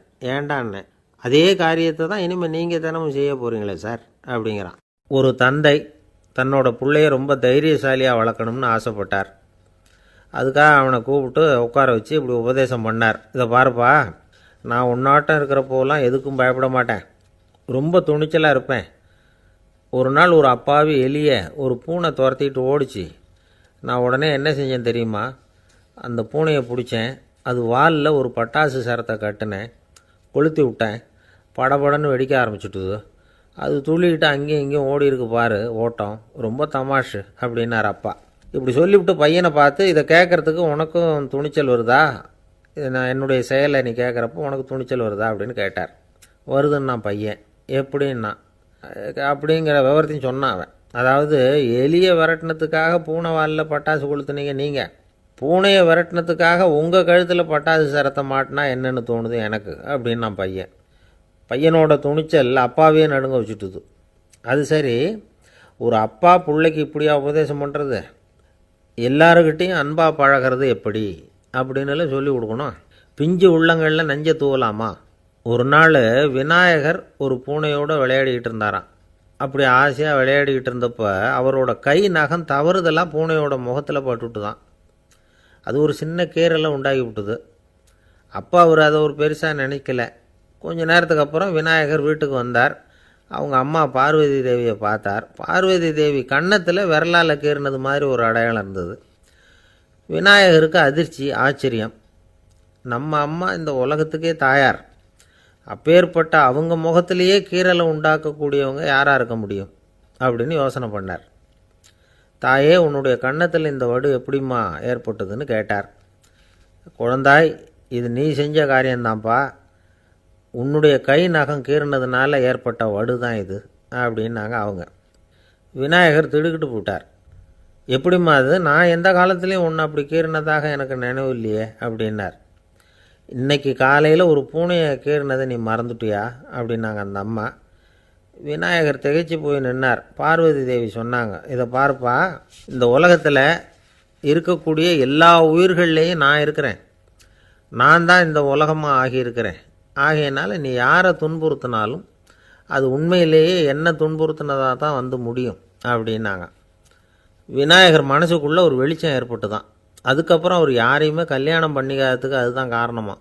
இந்த உலகத்தில் எல்லாரையும், இங்கே இருக்கிற எல்லாத்தையும் தாயின் வடிவமாக அவர் பார்க்க ஆரம்பிச்சிட்டாராம். குருதேவர் ராமகிருஷ்ணர் இந்த கதையை எடுத்து சொல்லியிருக்கிறார். நபிகள் நாயகம் ஒரு தடவை ஒரு நாற்காலியில் உட்காந்து என்னமோ யோசனை பண்ணிகிட்டு இருந்திருக்கிறார். அப்போ அவரோட உடையில் ஒரு கீழ்ப்பகுதி தரையில் படிஞ்சு கிடந்திருக்குது. அங்கே விளையாடிக்கிட்டு இருந்த ஒரு பூனை அது மேலே வந்து படுத்து தூங்கி போச்சு. தொழுகை செய்ய வேண்டிய நேரம் வந்துட்டது. நபிகள் நாயகம் எழுந்திருக்க பார்த்தார். அப்போ தான் பூனை தன்னோட உடை மேலே படுத்து தூங்கிட்டு இருக்கிறது கண்ணில் படுது. பூனையோட தூக்கத்தை கலைக்க விரும்பல அவர். தன்னுடைய சகோதரியை கூப்பிட்டார். ஒரு கத்திரிக்கோல் எடுத்துகிட்டு வர சொன்னார். பூனை படுத்திருந்த உடைப்பகுதி மட்டும் இருக்குல்ல, அதை மட்டும் அதோட கத்திரிச்சு விட்டுட்டு அதுக்கப்புறம் அவர் எழுந்திரிச்சு தொழுகைக்கு போனாராம். அதாவது பிற உயிர்கள்கிட்ட எப்படி அன்பு காட்டணுங்கிறத பெரியவங்க எவ்வளவோ விதத்தில் நமக்கு எடுத்து காட்டியிருக்கிறாங்க. இருந்தாலும் எத்தனை பேர் மனசில் அதெல்லாம் உரைச்சிருக்குது. நாமளும் நம்ம ட்ரெஸ்ஸு மேலே ஒரு பூனை படுத்திருந்தா ஒரு கத்திரிக்கோலை தான் தேடுவோம், எடுத்துக்கிட்டு வர சொல்லுவோம். துணியை வெட்டுறதுக்கு பதிலாக இல்லை அதோட வாழை வெட்டினா என்ன அப்படின்னு தோணும். ஒரு ஆள் ரொம்ப பிரியமாக ஒரு பூனையை ஆற்றுல குளிப்பாட்டிக்கிட்டு இருந்தானா. எப்படி? அந்த பூனையை ஆற்று தண்ணியில் அமுக்கி அமுக்கி குளிப்பாட்டிக்கிட்டு இருக்கிறான். அந்த வழியாக போன பெரியவர் ஒருத்தர் இதை பார்த்தார். இதை பார்ப்பா, பூனையை அது மாதிரி ஆற்று தண்ணியில் அமுக்கி குளிப்பாட்டாத, மூச்சு திணறி செத்து போடும் அப்படின்னு அட்வைஸ் பண்ணார். நீ போய் அவன் வேலையை பார்த்துக்கிட்டு, எனக்கு எல்லாம் தெரியும்னா இவன். சரின்னு அவர் போயிட்டார். கொஞ்ச நேரம் கழித்து அவரே அந்த வழியாக திரும்பி வந்துக்கிட்டு இருந்தார். ஆற்றுல பூனையை குளிப்பாட்டிக்கிட்டு இருந்தவன் அழுதுகிட்டு உட்காந்துருக்கிறான். பக்கத்தில் அந்த பூனை செத்து கிடக்குது. இதை பார்த்தார் பெரியவர். நான் தான் அப்போவே சொன்னேனே அந்த பூனையை ஆற்றுல நினைக்காதேன்னு, அதை கேட்டிருந்தா இப்படி ஆயிருக்குமா அப்படின்னார். அந்த ஆள் கோபமாக இவரை முறைச்சி பார்த்தான். அட போய்யா, இந்த பூனை ஆற்றுல குளித்ததுனால ஒன்றும் செத்து போகல, குளித்ததுக்கப்புறம் அதோட உடம்பு ஈரமாக இருக்குதுன்னு அதை புழிஞ்சேன், அதனால தான் இப்படி ஆயிட்டுது அப்படின்னு. ஒரு வயசான அம்மா தெரு வழியாக போயிட்டு இருந்தாங்க. அவங்க கையில் எண்ணத்தையோ வச்சுக்கிட்டு அதை அடிக்கடி பார்த்துக்கிட்டே இருந்தாங்க. ஒருத்தன் மெதுவாக அவங்கக்கிட்ட போய் கையில் இருக்கிறது என்ன அப்படின்னு எட்டி பார்த்தான். பார்த்தா அவங்க கையில் 4 பல் இருந்துதான். இவன் ஆச்சரியமாக அந்த அம்மாவை பார்த்தான். ஏம்மா, உனக்கு என்ன பைத்தியமா, ஏது இந்த பல், இதை என்னத்துக்காக கையில் வச்சுக்கிட்டு அலைஞ்சிக்கிட்டு இருக்கிற அப்படின்னு கேட்டிருக்கான். அதுக்கு அந்த அம்மா விவரம் சொல்ல ஆரம்பித்தாங்களாம். இதை பார்ப்பா, எனக்கு ஒரு மகன் இருந்தான், அவனை ரொம்ப செல்லமாக வளர்த்தேன். அவனை தரையிலேயே நடக்க விடுறதில்ல, எப்பவும் தூக்கி வச்சுக்கிட்டு இருப்பேன். அவன் நல்லா பெரியவனாகி பள்ளிக்கூடம் போகிறப்ப கூட அவன் புஸ்தக மூட்டையை நான் தான் சுமந்துக்கிட்டு போவேன். பார்க்குறவங்க கூட கேலி பண்ணுவாங்க, ஏம்மா படிக்க போகிறது நீயா உன் பிள்ளையான்னு கேட்பாங்க.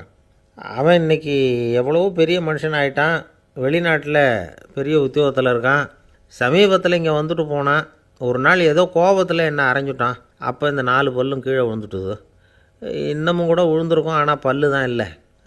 என் புள்ள அரைஞ்சதுனால விழுந்த பல்லு இல்லையா அது, அதனால் இதை எப்பவும் என் கையிலேயே வச்சுக்கிட்டு ஆசையோடு பார்த்துக்கிட்டு இருக்கிறேன்.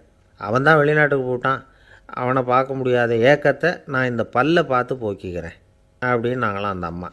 இந்த கதை எதுக்காகன்னா, தாய் அன்பு அப்படிங்கிறது எப்படிப்பட்டதுங்கிறத புரிஞ்சுக்கிறதுக்காக. கல்யாணம் ஆனதுக்கப்புறம் தாயை மறந்து விட்றவங்க எத்தனை பேர் இந்த உலகத்தில், அவங்க காதில் வேணுங்கிறதுக்காக தான் இந்த தகவல். ஆனால் ஒரு விஷயம் மட்டும் நல்லா புரிஞ்சுக்கணும், தாயை மதிக்க தெரிஞ்சவங்க தான் இன்றைக்கி வாழ்க்கையில் எல்லா விதத்துலேயும் முன்னுக்கு வந்திருக்கிறாங்க. வேணும்னா விசாரித்து பார்த்துக்குங்க. இன்னொரு அம்மா இருந்தாங்க. அவங்க தினமும் ஒரு கோயிலுக்கு வருவாங்க. சாமியை பார்த்து, கடவுளே நான் இறந்து போனால் நரகத்துக்கு போகணும் அப்படின்னு வேண்டிக்குவாங்களாம். எல்லோரும் சொர்க்கத்துக்கு போகணும்னு தானே கடவுள்கிட்ட வேண்டிக்குவாங்க. இந்த அம்மா தினம் நான் நரகத்துக்கு போகணும் அப்படின்னு வேண்டிக்கிறாங்க. அங்கே இருந்த அர்ச்சகருக்கு இது சந்தேகம். ஒரு நாள் அதை நேரடியாகவே அவங்கக்கிட்ட கேட்டுவிட்டார். அதுக்கு அந்த அம்மா பதில் சொன்னாங்களாம், ஐயா, எனக்கு கல்யாணம் ஆகி ரொம்ப நாள் வரைக்கும் குழந்தை பாக்கியம் இல்லாமல் இருந்தது. கோயில் குளம் எல்லாம் சுற்றி வந்தேன். ரொம்ப நாள் கழித்து ஒரு குழந்தை பிறந்தது, ஆண் குழந்தை. அவனை நான் ரொம்ப செல்லம் கொடுத்து வளர்த்தேன். அதோட விளைவு என்ன ஆச்சுன்னா, அவன் ரொம்ப மோசமாக ஆகிட்டான். கெட்ட பழக்க வழக்கம்லாம் கற்றுக்கிட்டான். அவன் இறந்து போனால் நிச்சயம் அவனுக்கு நரகம்தான் கிடைக்கும். அந்த அளவுக்கு கெட்டவன் அவன். அப்படிப்பட்ட காரியங்கள்லாம் பண்ணிகிட்ருக்கான், எனக்கு தெரியும். இவனுக்காக நரகத்தில் கூட யாரும் தயவு காட்ட மாட்டாங்க, தாட்சண்யம் காட்ட மாட்டாங்க.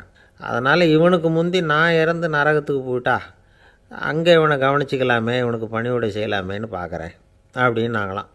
அதனால தான் நான் நரகத்துக்கு போகணும்னு தினம் ஆண்டவனை வேண்டிகிட்டு இருக்கிறேன் அப்படின்னு கண்கலங்கி அந்த அம்மா சொன்னாங்களாம். அதுதான் தாய் உள்ளம்ங்கிறது. தாயின் பெருமையை சரியாக உணர்ந்துட்டா அவங்களுக்கு எப்பவும் எந்த கஷ்டமும் வராது. இது ஏதோ உபதேசத்துக்காக சொல்கிற வார்த்தை இல்லை, உண்மையான வார்த்தை. இந்த விவரத்தையெல்லாம் நண்பர் ஒருத்தர்கிட்ட சொல்லிக்கிட்டு இருந்தேன்.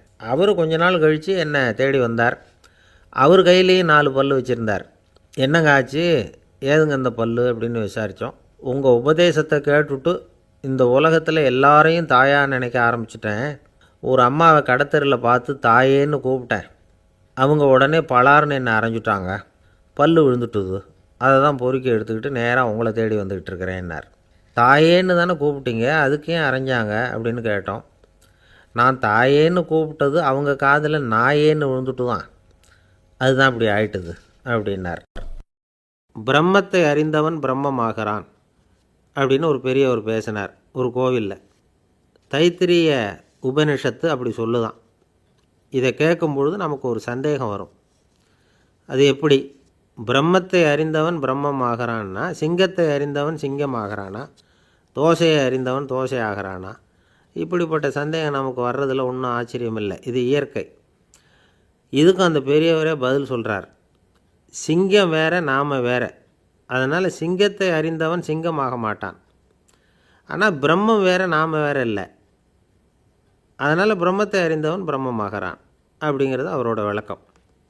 மனிதன் அவன்தான் தான் பிரம்மங்கிறது தெரியாதனால தான் அதை வேறு எங்கேயோ தேடிகிட்டு இருக்கிறான். கடைசியில் அது தான் தாங்கிறது புரிஞ்சுக்கிற பொழுது அவன் பிரம்மம் ஆகிடுறான். இதை விளக்கிறதுக்கு ஒரு உபநிஷத்து கதையே இருக்குது. நமக்கு தெரிஞ்ச கதை தான், ஆனால் அதை வேறு விதமான அர்த்தத்தில் விளையாட்டாக சொல்லிகிட்டு இருக்கிறோம். ஒரு சமயம் ஒரு 10 நண்பர்கள் ஒரு காட்டு வழியாக போய்கிட்டு இருக்கிறாங்க. குறுக்க ஒரு நதி, அதை கடந்து அடுத்த பக்கம் போகணும். எல்லோரும் ஒரு வழியாக கடந்து அடுத்த கரைக்கு போய் சேர்ந்துட்டாங்க. அங்கே போய் சேர்ந்ததுக்கப்புறம் எல்லோரும் பத்திரமா வந்து சேர்ந்துட்டோமா அப்படின்னு தெரிஞ்சுக்கிறதுக்காக எண்ணி பார்க்குறான் அந்த கூட்டத்து தலைவன். அவங்க மொத்தம் 10 பேர். ஆனால் இவன் எண்ணி பார்க்குறப்போ 9 தான் வருது. ஏன்னா அவன் தன்னை விட்டுவிட்டான். எதிரில் நிற்கிறவங்கள மட்டுமே எண்ணுறான். ஐயோ 10வது ஆள் எங்கேங்கிறான், பதறான். சரி நீ இரு, நான் எண்ணி பார்க்குறேன்னு சொல்லிவிட்டு இன்னொருத்தன் வந்து எண்ணுறான். அவனும் தன்னை விட்டுட்டு எண்ணுறான். 9 தான் வருது. எல்லோரும் கொய்யோ முறையோன்னு கத்த ஆரம்பிச்சிட்டாங்க. அந்த சமயத்தில் ஒரு பெரியவர் அந்த பக்கமாக வர்றார். என்ன விஷயம்னு விசாரிக்கிறார். 10வது ஆள் 6 அடிச்சுட்டு போட்டுது அப்படின்னு சொல்லி இவங்க அழறாங்க. சரி அழாதீங்க அப்படின்னு சொல்லி அந்த தலைவனை பார்த்து இப்படி வாங்குறார். வர்றான். இப்போ எனக்கு முன்னாடி ஒரு தரம் எண்ணு பார்க்கலாம்ங்கிறார். 1 2 3ன்னு ஆரம்பித்து 9ல் வந்து முடிக்கிறான். உடனே பெரியவர் நீ தான் அந்த 10வது ஆள் அப்படிங்கிறார். இது உண்மை. நாம் தான் அது. நாம் தான் நம்மளை வேறு எங்கேயோ தேடிகிட்டு இருக்கிறோம். நாம் எங்கேயோ தேடிகிட்டு இருக்கிறோமே, அந்த பிரம்மம் நாம் தான். இப்படி ஒரு பெரிய உண்மையை விளக்கிறதுக்காக தான் அப்படி ஒரு கதை சொல்லப்பட்டது. ஆனால் அதை நாம் வேறு விதமாக வேடிக்கையாக உபயோகப்படுத்திக்கிட்டு இருக்கிறோம். எப்படி தெரியுமா? ஒரு ஆத்தங்கரையில் ஒரு 10 பேர் முழிச்சுக்கிட்டே நின்றுக்கிட்டு இருந்தாங்களாம். அந்த பக்கமாக வந்த ஒருத்தன் ஏன் இப்படி முழிச்சுக்கிட்டு நிற்கிறீங்கன்னு கேட்டிருக்கிறான். எங்களுக்கு நீச்சல் தெரியாது, நாங்கள்லாம் அடுத்த கரைக்கு போய் சேரணும் அப்படின்னு நாங்களாம். சரி நான் கொண்டுட்டு போய் விடுறேன். எல்லாரும் அக்கறைக்கு போய் சேர்ந்த உடனே ஆளுக்கு ₹1 வீதமாக மொத்தம் ₹10 எனக்கு கொடுக்கணும் அப்படின்ட்டுருக்கான் இவன். சரின்னு ஒத்துக்கிட்டாங்க. இவன் ஒவ்வொருத்தராக கையை பிடிச்சி மெதுவாக ஆற்றுல இறக்கி அழைச்சிட்டு போயிட்டான். 9 பேரை கரை சேர்த்துட்டான். 10வது ஆள் பாதி ஆற்றுல போயிட்டு இருக்கிறப்போ திடீர்னு வெள்ளம் வந்துட்டுது. புடி நழுவி போச்சு. கையை விட்டுட்டான். வெள்ளம் அடிச்சிட்டு போட்டுது. அழைச்சிட்டு வந்தவன் நீச்சல் அடித்து தடுமாறி கரைக்கு வந்து சேர்ந்துட்டான். கரையில் இருந்தவங்களுக்கு இந்த விஷயம் தெரியாது. இருந்தாலும் இவன் உடம்பு பூரா நனைஞ்சி கொஞ்சம் அதிகமாக மூச்சு வாங்க நின்றுக்கிட்டு இருந்தானா, ஏங்க ஏன் இப்படி மூச்சு வாங்குது, என்ன விஷயம் அப்படின்னு கேட்டாங்களாம். அதுக்கு இவன் கொஞ்சமாக அலட்டிக்காமல் சொன்னானா, வேறு ஒன்றும் இல்லை, நீங்கள் கொடுக்க வேண்டிய ₹10ல் ₹1 குறைஞ்சி போச்சு அவ்வளவுதான் அப்படின்னானா. அந்த காலத்தில் அண்ணாமலை ரெட்டியார்னு ஒருத்தர் இருந்தார். அவர் வெங்கனூர் அப்படிங்கிற கிராமத்தில் இருந்தார். அங்கேருந்து விருத்தாசலம் கோவிலுக்கு தவறாமல் போயிட்டு வந்துக்கிட்டு இருந்தார். இடையில் வெள்ளாறு. அதில் ஒரு சமயம் வெள்ளம் வந்துட்டுது. இவரால் போக முடியல. அதோட விளைவு வெங்கனூர்லேயே ஒரு கோவில் கட்டணும் அப்படின்னு முடிவு பண்ணார், சிவாலயம். அந்த சமயத்தில் வடநாட்டில் பஞ்சம். அதனால் அங்கே இருந்த பல சிற்பிகள் தென்னாட்டை நோக்கி வர ஆரம்பித்தாங்க. அவங்க வெங்கனூர் வழியாக வர்றது தெரிஞ்சதும் இவர் போய் பார்த்தார். இங்கே ஒரு கோவில் கட்டணும், அதுக்கு நீங்கள் உதவணும்னார். பஞ்ச காலத்தில் இப்படி ஒரு வாய்ப்பு கிடைச்சதில் அவங்களுக்கும் ரொம்ப மகிழ்ச்சி. உற்சாகத்தோடு ஒத்துக்கிட்டாங்க. ஆலய திருப்பணி ஆரம்பமாச்சு. அவங்களுக்கு வேண்டிய எல்லா வசதிகளையும் இவர் செஞ்சு கொடுத்தார். அவங்களுக்கு எந்த குறையும் இல்லாமல் பார்த்துக்கிட்டார். அது மட்டும் இல்லை, ஒவ்வொரு நாளும் அங்கே வருவார். உங்களுக்கு என்ன வேணும், எது வேணும்னு கேட்பார். ஏதாவது குறை இருந்தால் சொல்லுவாங்க, உடனே தீர்த்து வைப்பார். இவரும் கேட்பார், எந்த குறையாக இருந்தாலும் என்கிட்ட சொல்லுங்க அப்படின்னு சொல்லுவார். அதை தவிர இவராகவே கவனித்தும் அவங்களுக்கு என்னென்ன தேவைங்கிறத கண்டுபிடிச்சி அதையெல்லாம் கொடுத்துக்கிட்டு இருப்பார். என்ன தேவைன்னாலும் அதை நிறைவேற்றி வச்சுருவார். அந்த சிற்பிகளின் தலைவன் ஒருத்தன், அந்த ஆளுக்கு வெத்தலை பாக்கு போடுறது பழக்கம். இதை தெரிஞ்சுக்கிட்டு அதுக்காகவே ஒரு ஆளை ஏற்பாடு பண்ணார். வேணுங்கிறப்போலாம் நீ வெத்தலை சிவல் மடித்து கொடுக்க வேண்டியது உன் வேலை அப்படின்னு ஒருத்தனை ஏற்பாடு பண்ணிட்டார். இப்படியெல்லாம் செஞ்சதும் அவங்களுக்கும் ரொம்ப உற்சாகம். ரொம்ப பொறுப்பாக சிற்ப வேலைகளை செஞ்சுக்கிட்டு இருக்கிறாங்க. ஒரு நாள் என்னாச்சு தெரியுமா? அந்த சிற்பிகளின் தலைவன் ரொம்ப நுணுக்கமாக ஒரு வேலையை செஞ்சுக்கிட்டு இருக்கிறான். சாரம் போட்டு அது மேலே படுத்துக்கிட்டு அண்ணாந்து பார்த்து உச்சியில் நுணுக்கமான சிற்பங்களை உருவாக்கிக்கிட்டு இருக்கான். சிற்பியின் கவனம் செதறப்படாதுங்கிறதுனால இவர் மெதுவாக சத்தம் போடாமல் கிட்ட போய் நின்று அதை கவனிச்சிக்கிட்டு இருக்கிறார். அந்த சிற்பி வழக்கம் போல் வெத்தலை பாக்குக்காக இடது கையை கீழே நீட்டினான். அந்த சமயம் பார்த்து அவருக்கு தாம்பூலம் கொடுக்குறவன் அங்கே இல்லை, எங்கேயோ போயிருக்கிறான்.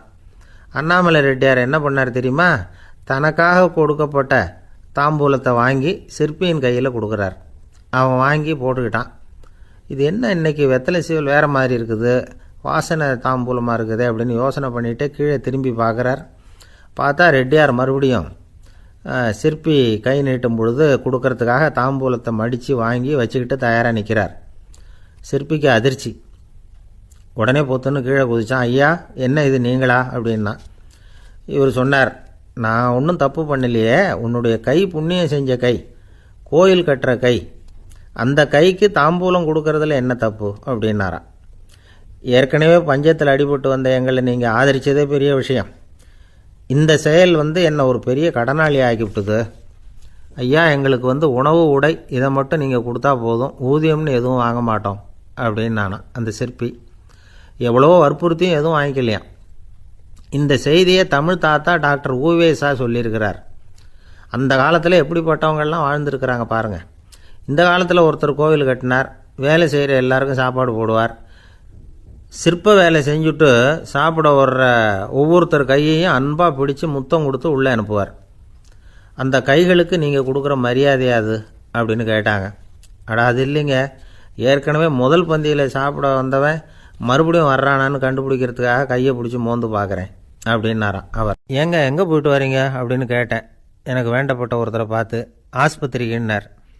எந்த ஆஸ்பத்திரிக்குன்னே? மாட்டு ஆஸ்பத்திரிக்குன்னார். என்ன விஷயம்னே? மாமனாருக்கு உடம்பு சரியில்லை, அதுதான் மாட்டு ஆஸ்பத்திரிக்கு போயிட்டு வரேன்னார். அட பாவி, அதுக்கு அந்த ஆஸ்பத்திரிக்காக போவாங்க அப்படின்னு ஆச்சரியமா. அது இல்லைப்பா, முதல்ல எங்கள் குடும்ப டாக்டர் தான் தேடிக்கிட்டு போனேன். அவர் அந்த நேரத்தில் அவர் வளர்க்குற நாய்க்குட்டிக்கு உடம்பு சரியில்லைன்னு சொல்லி அதை தூக்கிக்கிட்டு மாட்டு ஆஸ்பத்திரிக்கு போயிட்டாராம் சொன்னாங்க. அதனால் அங்கே போய் அவரை சந்தித்து விஷயத்தை சொல்லிவிட்டு வர்றேன்னார். அப்புறம் தான் எனக்கு கொஞ்சம் நிம்மதியாக இருந்தது. பொதுவாக நமக்கு தெரிஞ்ச வரையில் டாக்டர்கள் 2 வகை. நமக்கு வைத்தியம் பண்ணுற டாக்டர்கள் ஒரு வகை, நம்மக்கிட்ட இருக்கிற ஆடு மாடு கோழிக்கு வைத்தியம் பண்ணுற டாக்டர்கள் ஒரு வகை. இப்போ தான் எனக்கு தெரியும் இன்னொரு வகையான டாக்டர்களும் உண்டுங்கிறது. அது யாருன்னா பூச்சிகளுக்கு வைத்தியம் பண்ணுற டாக்டர்கள், அதாவது பூச்சி டாக்டர்கள். வெளிநாடுகளில் அப்படிலாம் கூட சில பேர் இருக்கிறாங்க. பிரிட்டனில் யார்க்ஷயர் வட்டாரத்தில் ராதர்ஹாம் அப்படின்னு ஒரு ஊர். அங்கே ஒரு விலங்கியல் மருத்துவர் பேர் டாக்டர் லான்ஸ் ஜெப்சன். அவர் ஆஸ்பத்திரி வாசலில் பார்த்தீங்கன்னா தினமும் நிறைய பேர் நின்றுக்கிட்டு இருப்பாங்க. கையில் கண்ணாடி குடுவை, தகர டப்பா இப்படி ஏதாவது இருக்கும். அதுக்குள்ளே ஏதாவது பூச்சிகள் இருக்கும். அதுக்கு வைத்தியம் பண்ணுறதுக்காக வந்தவங்க தான் அவங்கெல்லாம். சிலந்தி பூச்சி, பல்லி, தேளு, பாம்பு இப்படி ஏதாவது இருக்கும். பொழுதுபோக்காக சில பேர் நாய், பூனை, கிளி, மைனா, புறா இப்படி ஏதாவது வளர்க்குறாங்கல்ல, அது மாதிரி இப்போல்லாம் தேளு, பல்லி, பாம்பு, பூச்சி இதையெல்லாம் வளர்க்க ஆரம்பிச்சிட்டாங்களாம். இது ஒரு புது ஃபேஷன். இப்போ கூண்டுக்குள்ளே டப்பாக்குள்ளே போட்டு வளர்க்குறது, அதுக்கு ஏதாவது நோய் வந்துட்டுதுன்னா வைத்தியம் பண்ணுறதுக்கு டாக்டர்கிட்ட வந்துட வேண்டியது. இப்படி இந்த பழக்கம்லாம் நிறையா வந்துட்டுது. ரத்தம் உறிஞ்சிற அட்டைகள் கூட இவங்கக்கிட்ட வைத்தியத்துக்கு வருதான். சிலந்திகளில் செங்கால் சிலந்தின்னு ஒரு வகை. மத்திய அமெரிக்க காடுகளில் இது அதிகம். சிலந்திகள்லேயே ரொம்ப விலை உசந்தது இந்த ரகம்தான். கால்களில் சிவப்பு கோடுகள் இருக்கும். இந்த இனம் இப்போ குறைஞ்சிக்கிட்டே வர்றதுனால சர்வதேச விதிகளின்படி இவற்றின் ஏற்றுமதி இறக்குமதிக்கு தடை விதிக்கப்பட்டிருக்குது. அதனால் இதை வளர்க்குறவங்க வீட்டுக்குள்ளேயே இனவிருத்தி மூலமாக பெருக்கி விற்பனை பண்ணிட்டு வராங்களாம். அந்த வகை சிலந்திகள் தான் இப்போ வைத்தியத்துக்கு அதிகமாக வருதான். சரி, இதுக்கெல்லாம் எப்படி வைத்தியம் பண்ணுறாங்க? முதல்ல அதை குளிர்பதன பெட்டியின் வழுவழுப்பான சுவரில் விட்ட உடனே அதெல்லாம் மெதுவாக இறங்கி வரும்.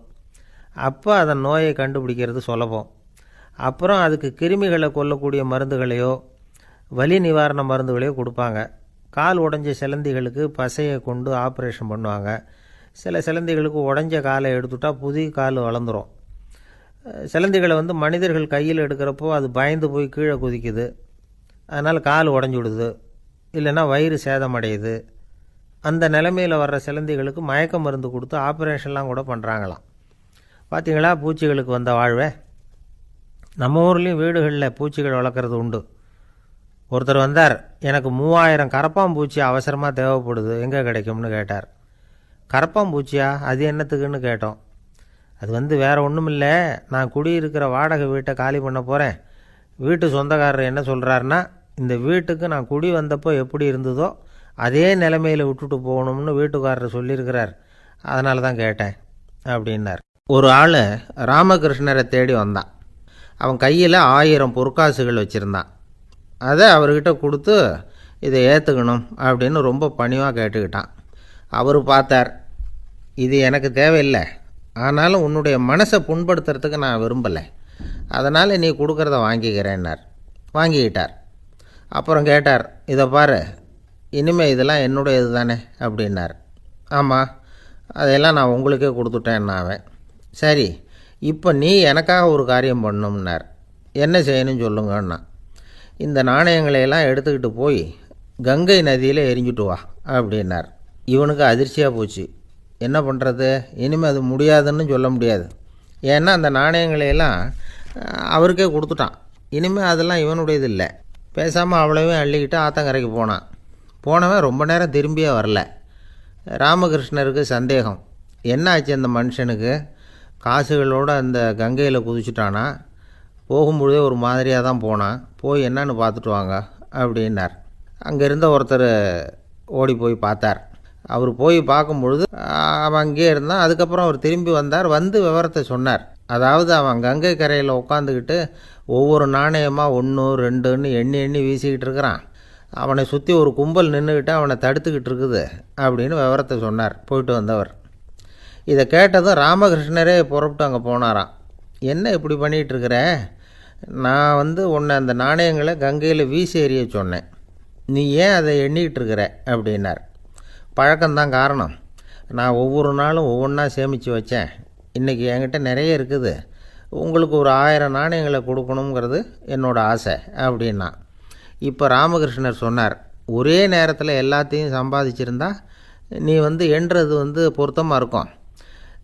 எல்லாத்தையும் இழக்கும்போது ஒவ்வொன்றா எண்ணிக்கிட்டு இழக்கிறதுங்கிறது சரியான செயல் இல்லை. அதனால் ஒரே தடவையாக எல்லாத்தையும் தூக்கி எறிஞ்சிடும் அப்படின்னார். இது இழப்பது அப்படிங்கிற ஒரு உயர்ந்த நிலை. இதை நாம் யதார்த்த வாழ்க்கையில் சம்மந்தப்படுத்தி பார்த்து குழப்பிக்கிட்டு இருக்கக்கூடாது. இழக்கிறேன்னு சொல்லிக்கிட்டு இருக்கிற காசையெல்லாம் ஆற்றுலையும் குளத்துலையும் கொண்டு போய் எறிஞ்சிட்டு வாங்க அப்படின்னு உபதேசம் பண்ணுறதாக யாரும் நினச்சிடக்கூடாது. இதில் நாம் புரிஞ்சிக்க வேண்டியது என்னென்னா, எதையாவது ஒன்றை இன்னொருத்தருக்கு கொடுக்கணும் அப்படின்னு விருப்பப்பட்டால் அதை மனப்பூர்வமாக கொடுத்துடணும். கொடுத்துட்டு அதையே நினச்சிக்கிட்டு இருக்கக்கூடாது. நம்மால் ஒருத்தர் ஒரு 100 ரூபா நோட்டை தன்னுடைய நண்பர் ஒருத்தர்கிட்ட கொடுத்து, இது உனக்கு தான் வச்சுக்கோ அப்படின்னார். அவர் பார்த்தார், இது இனிமேல் எனக்கு தானே சொந்தம் அப்படின்னார்.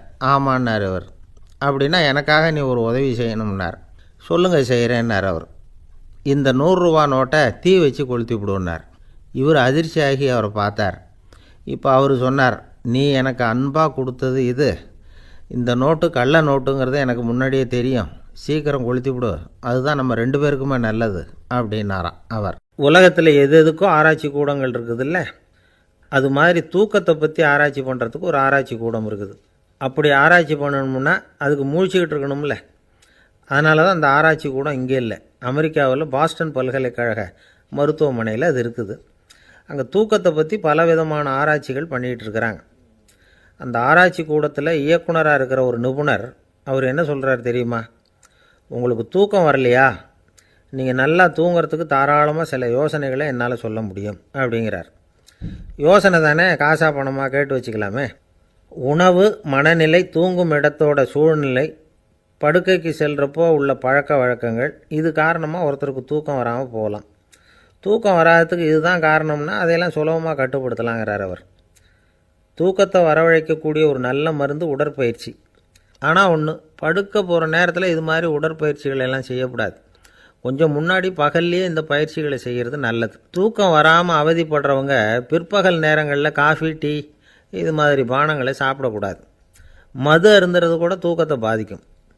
வெது வெதுப்பான நீரில் குளிக்கிறது, தியானத்தில் ஈடுபடுறது, ஓய்வாக இருக்கிறது, படுக்கிறது, அதாவது படுக்கிறதுக்கு முன்னாடி ஒரு குவளை பால் சாப்பிட்றது, இதெல்லாம் தூக்கத்தை வரவழைக்கிறது ரொம்ப உதவியாக இருக்கும். இன்னொரு விஷயம் என்னென்னா, தூங்கி ஆகணுமேங்கிற கவலை வேண்டியதில்லை. அப்படி நினச்சி கவலைப்படுறதை விட்டுடணும். தூக்கம் வரலையா, உடனே படுக்கையை விட்டு எழுந்திருக்க வேண்டியது. வெளியில் வாங்க, வேறு ஏதாவது வேலையில் ஈடுபடுங்க, கொஞ்சம் நேரம் உலாவுங்க, அல்லது ஏதாவது ஒரு புஸ்தகத்தை எடுத்து படிங்க. களைப்பு ஏற்பட்டால் மறுபடியும் படுக்கைக்கு போங்க. தூக்கம் தானே வந்துடும். ஒரு விஷயத்தை மட்டும் நல்லா ஞாபகத்தில் வச்சுக்கணும். படுக்கைக்கு போகிறப்போ உங்கள் மற்ற எல்லா பிரச்சனைகளையும் மறந்துடணும். அது எப்படி சார் முடியும்? அந்த நேரம் தானே எல்லா பிரச்சனையும் வரிசையாக ஞாபகத்துக்கு வருது அப்படின்னு நாம் நினைக்கலாம். ஆனால் பழக்கத்தில் அதை நாம் மாற்றிக்க முடியும். கொஞ்சம் முயற்சி பண்ணணும், அவ்வளோதான். இது எல்லாமே ஆராய்ச்சி பண்ணி பார்த்துட்டு அந்த நிபுணர் சொல்கிற கருத்து தான். இன்னொரு விஷயமும் அவர் சொல்கிறார். அது என்னென்னா, உடல் கோளாறு காரணமாக தூக்கம் வராமல் அவதிப்படுறவங்களுக்கெல்லாம் இந்த யோசனைகள் சரியாக வராது அப்படிங்கிறார். அதுக்கெல்லாம் மருத்துவ சிகிச்சை கொடுத்து தான் சரி பண்ணணும். சில பேருக்கு நடு ராத்திரியில் மூச்சு திணறல் ஏற்பட்டு தூக்கம் வராமல் போயிடும். ஊரெல்லாம் தூங்குறப்போ தான் மட்டும் தூங்காமல் மூழ்கிட்டு இருக்கிறது, ஊரெல்லாம் மூழ்கிட்டு இருக்கிறப்போ தான் மட்டும் தூங்குறது, இது மாதிரி கோளாறுகளால் சில பேர் பாதிக்கப்படலாம். கால் தசை முறுக்கிக்கிறதுனால சில பேருக்கு அடிக்கடி விழிப்பு வரலாம். மன அழற்சி காரணமாக சில பேருக்கு தூக்கம் வராது. இது மாதிரி கோளாறுகளுக்கெல்லாம் அதுக்கு தகுந்த மாதிரி சிகிச்சை கொடுத்து தான் சரி பண்ண வேண்டியிருக்கும். எந்த கோளாறும் இல்லாமல் தூக்கம் வரலைன்னா ஆரம்பத்தில் சொன்ன முறைகளை கடைப்பிடிச்சி பார்க்கலாம். தூக்கம் வந்ததுன்னா யோசனை சொன்ன அந்த நிபுணருக்கு நன்றி சொல்லலாம். ஒருத்தர், ஏன் சார் பஸ்ஸில் தூங்குறது கெட்ட பழக்கமானு கேட்டார். இல்லையே, நான் கூட பஸ்ஸில் போகிறப்ப தூங்கிட்டு தானே போவேன் அப்படின்னார் இன்னொருத்தர். அப்புறம் ஏன் என்ன டிரைவர் வேலை வேணாம்னு வீட்டுக்கு அனுப்பி வச்சுட்டாங்க அப்படின்னாராம் அவர். ஐயா, என்னுடைய நூல் வெளியீட்டு விழாவுக்கு அவசியம் நீங்கள் வரணும் அப்படின்னு கூப்பிட்டார் ஒருத்தர். எப்போ வரணும்னு கேட்டேன். அடுத்த வாரம்னார். சரி, புத்தகம் தயாராகிட்டுதா அப்படின்னேன். நாளைக்கு தான் அச்சிக்க கொடுக்க போகிறேன்னார். என்னங்க இது, புத்தகம் அச்சிடுறதுக்கு முன்னாடியே அழைப்புதழை அச்சடிச்சு விட்டீங்களே அப்படின்னு கேட்டேன். அதனால் என்னங்க, அந்த காலம் மாதிரியா போடலாம்? அச்சுக்கலை எவ்வளவோ முன்னேறியாச்சுங்க. Linotype, monotype, phototype, laser, இப்படி என்னென்னமோ வந்தாச்சு. இன்றைக்கி கொடுத்தா நாளைக்கே புத்தகம் தயார் அப்படின்னார். இப்படி இந்த அளவுக்கு முன்னேறி இருக்கிற இந்த அச்சுக்கலை ஆரம்பத்தில் எப்படி இருந்தது தெரியுமா? அந்த காலத்தில் காகிதம்னா என்னென்னே தெரியாது. அப்படி ஒன்று கண்டுபிடிக்கப்படவே இல்லை. அப்போல்லாம் எதையாவது ஒன்று எழுதணும்னா அதுக்கு ஆட்டு தோலை தான் பயன்படுத்தி இருக்கிறாங்க. கண்ணுக்குட்டி தோல் கூட அதுக்கு உபயோகப்பட்டு தான்.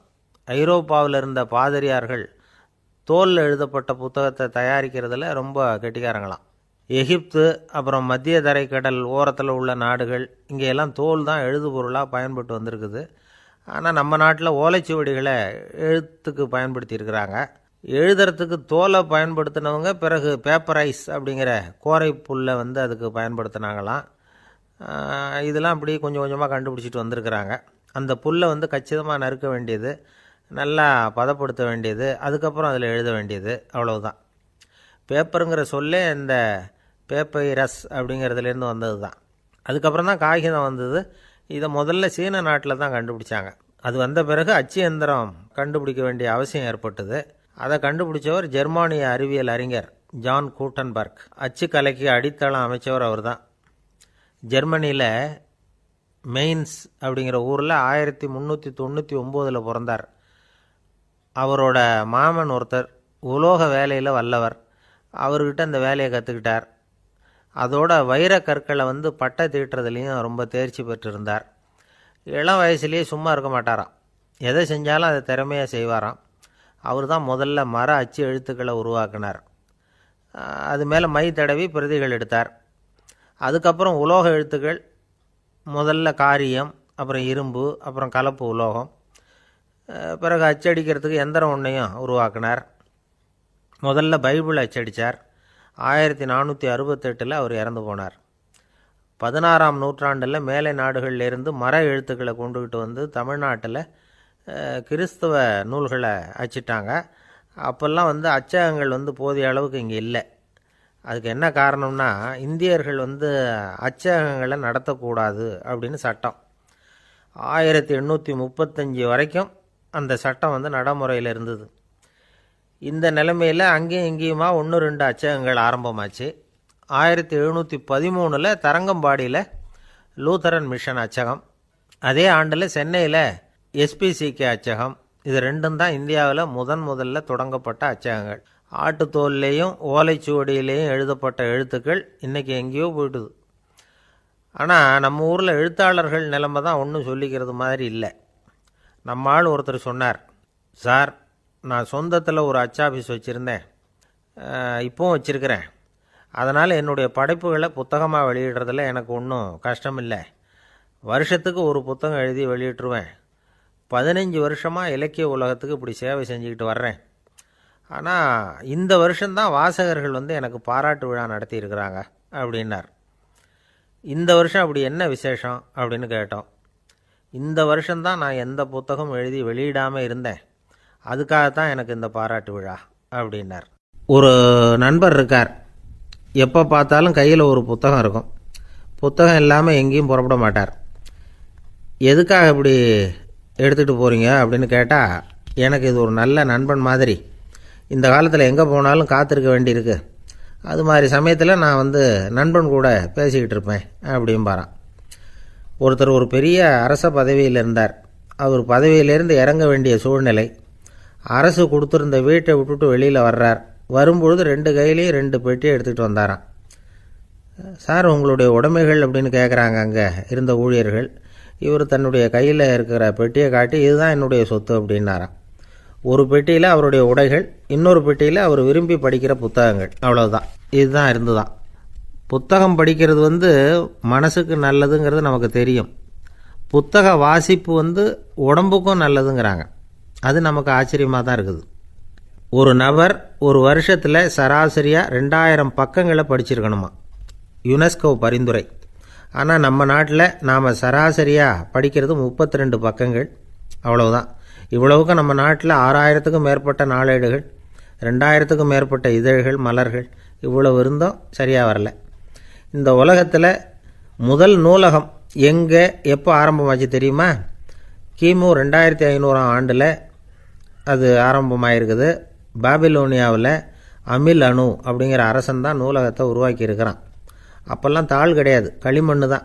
களிமண் பலகைகளில் வந்து எழுதி அது தொகுத்து அப்படியே நூலாக்கி அதை நூலகத்தில் வச்சுருப்பாங்களாம்.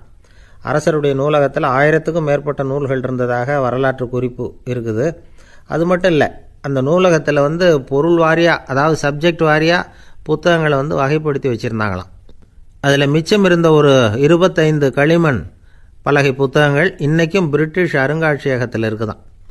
அச்சு தாள் இதெல்லாம் ஏற்பட்டதுக்கப்புறம் அமைக்கப்பட்டது தான் பிரான்ஸில் இருக்கக்கூடிய பாரிஸ் நூலகம். 1480 பிரெஞ்சு மன்னர் 11ஆம் லூயி இந்த நூலகத்தை அமைச்சாராம். ஆனால் அப்போல்லாம் அரசர்கள் மட்டும்தான் நூலகத்தை பயன்படுத்த முடியுமா. அதுக்கப்புறம் 17ஆம் நூற்றாண்டில் இந்த முறை மாறி பொதுமக்கள் அங்கே போகலாம், படிக்கலாம் அப்படிங்கிற நிலைமை வந்து தான். போட்லியன் நூலகம் அப்படின்னு அதுக்கு பேர், பாரிஸ் நகரத்தில் இருக்குது. அங்கே தான் நூல்களின் பட்டியல் தயாரிப்பு பணி ஆரம்பமாச்சு. கல்வி வளர்ச்சியையும் நூலகத்தையும் இணைச்சவர் வந்து நெப்போலியன் போனபார்ட். முன்பணம் செலுத்தி புத்தகத்தை படிக்கிற முறையையும் அவர் தான் கொண்டுகிட்டு வந்தாராம். மக்கள்கிட்ட வசூலிக்கிற வரியின் ஒரு பகுதியை நூலகத்துக்கு பயன்படுத்தினவரும் அவர் தானா. நெப்போலியன் நூலகத்தில் உலகத்தில் உள்ள எல்லா மொழி நூல்களும் இருக்குதான். அங்கே ஒரு தமிழ் நூலும் இருந்திருக்குது. அது என்னென்னா கம்பராமாயணம். சோவியத் யூனியனுக்கு படையெடுத்து போனப்போ அங்கேருந்து லட்சக்கணக்கான புத்தகங்களை இந்த பனிச்சறுக்கு வாகனங்கள் இருக்குல்ல, அதில் கொண்டுகிட்டு வந்ததாக வரலாறு. அடுத்தபடியாக குறிப்பிட்டு சொல்லத்தக்க நூலகம் எதுன்னா பிரிட்டிஷ் நூலகம். மிக பழைய கையெழுத்து பிரதியெல்லாம் கூட அங்கே இருக்குது. 1753 ஆரம்பமாச்சு. அதில் உள்ள நூல்களை வரிசையாக அடுக்கினா 180 கிலோமீட்டர் நீளத்துக்கு வருமா. மிகப்பெரிய நூலகம் அமெரிக்க தலைநகர் வாஷிங்டனில் இருக்குதான். இந்தியாவை பொறுத்த வரைக்கும் பெரிய பழைய நூலகம் எதுன்னா கல்கத்தா நூலகம். எல்லா இந்திய மொழி நூல்களும் இங்கே உண்டு. மகாகவி பாரதியார் நடத்தின இந்தியாங்கிற இதழின் எல்லா பிரதிகளும் அங்கே பாதுகாப்பாக இருக்குது. படிக்கும் பழக்கம் இங்கே வளர வேண்டியிருக்குது. ஒருத்தர்கிட்ட ஒரு புஸ்தகத்தை கொடுத்து விமர்சனம் எழுத சொல்லியிருந்தாங்க. கொஞ்ச நாள் கழித்து அவரை போய் பார்த்து, என்னங்க புஸ்தகத்தை படித்து பார்த்தீங்களா அப்படின்னு கேட்டாங்களாம்.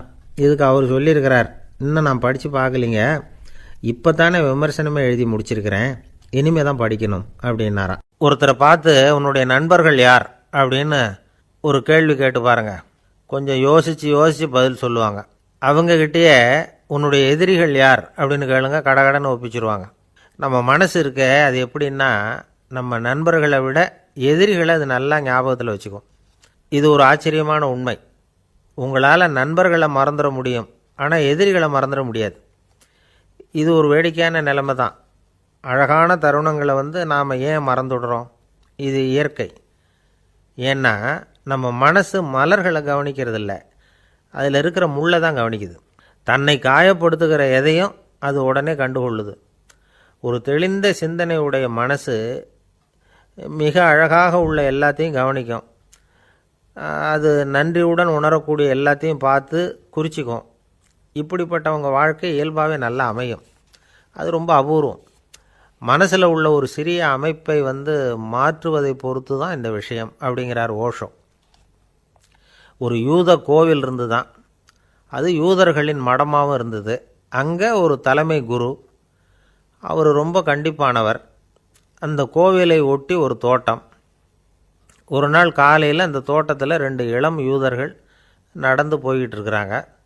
காலையில் 1 மணி நேரம், மாலையில் 1 மணி நேரம் அவங்க அந்த தோட்டத்தில் நடக்கிறதுக்கு அனுமதி உண்டு.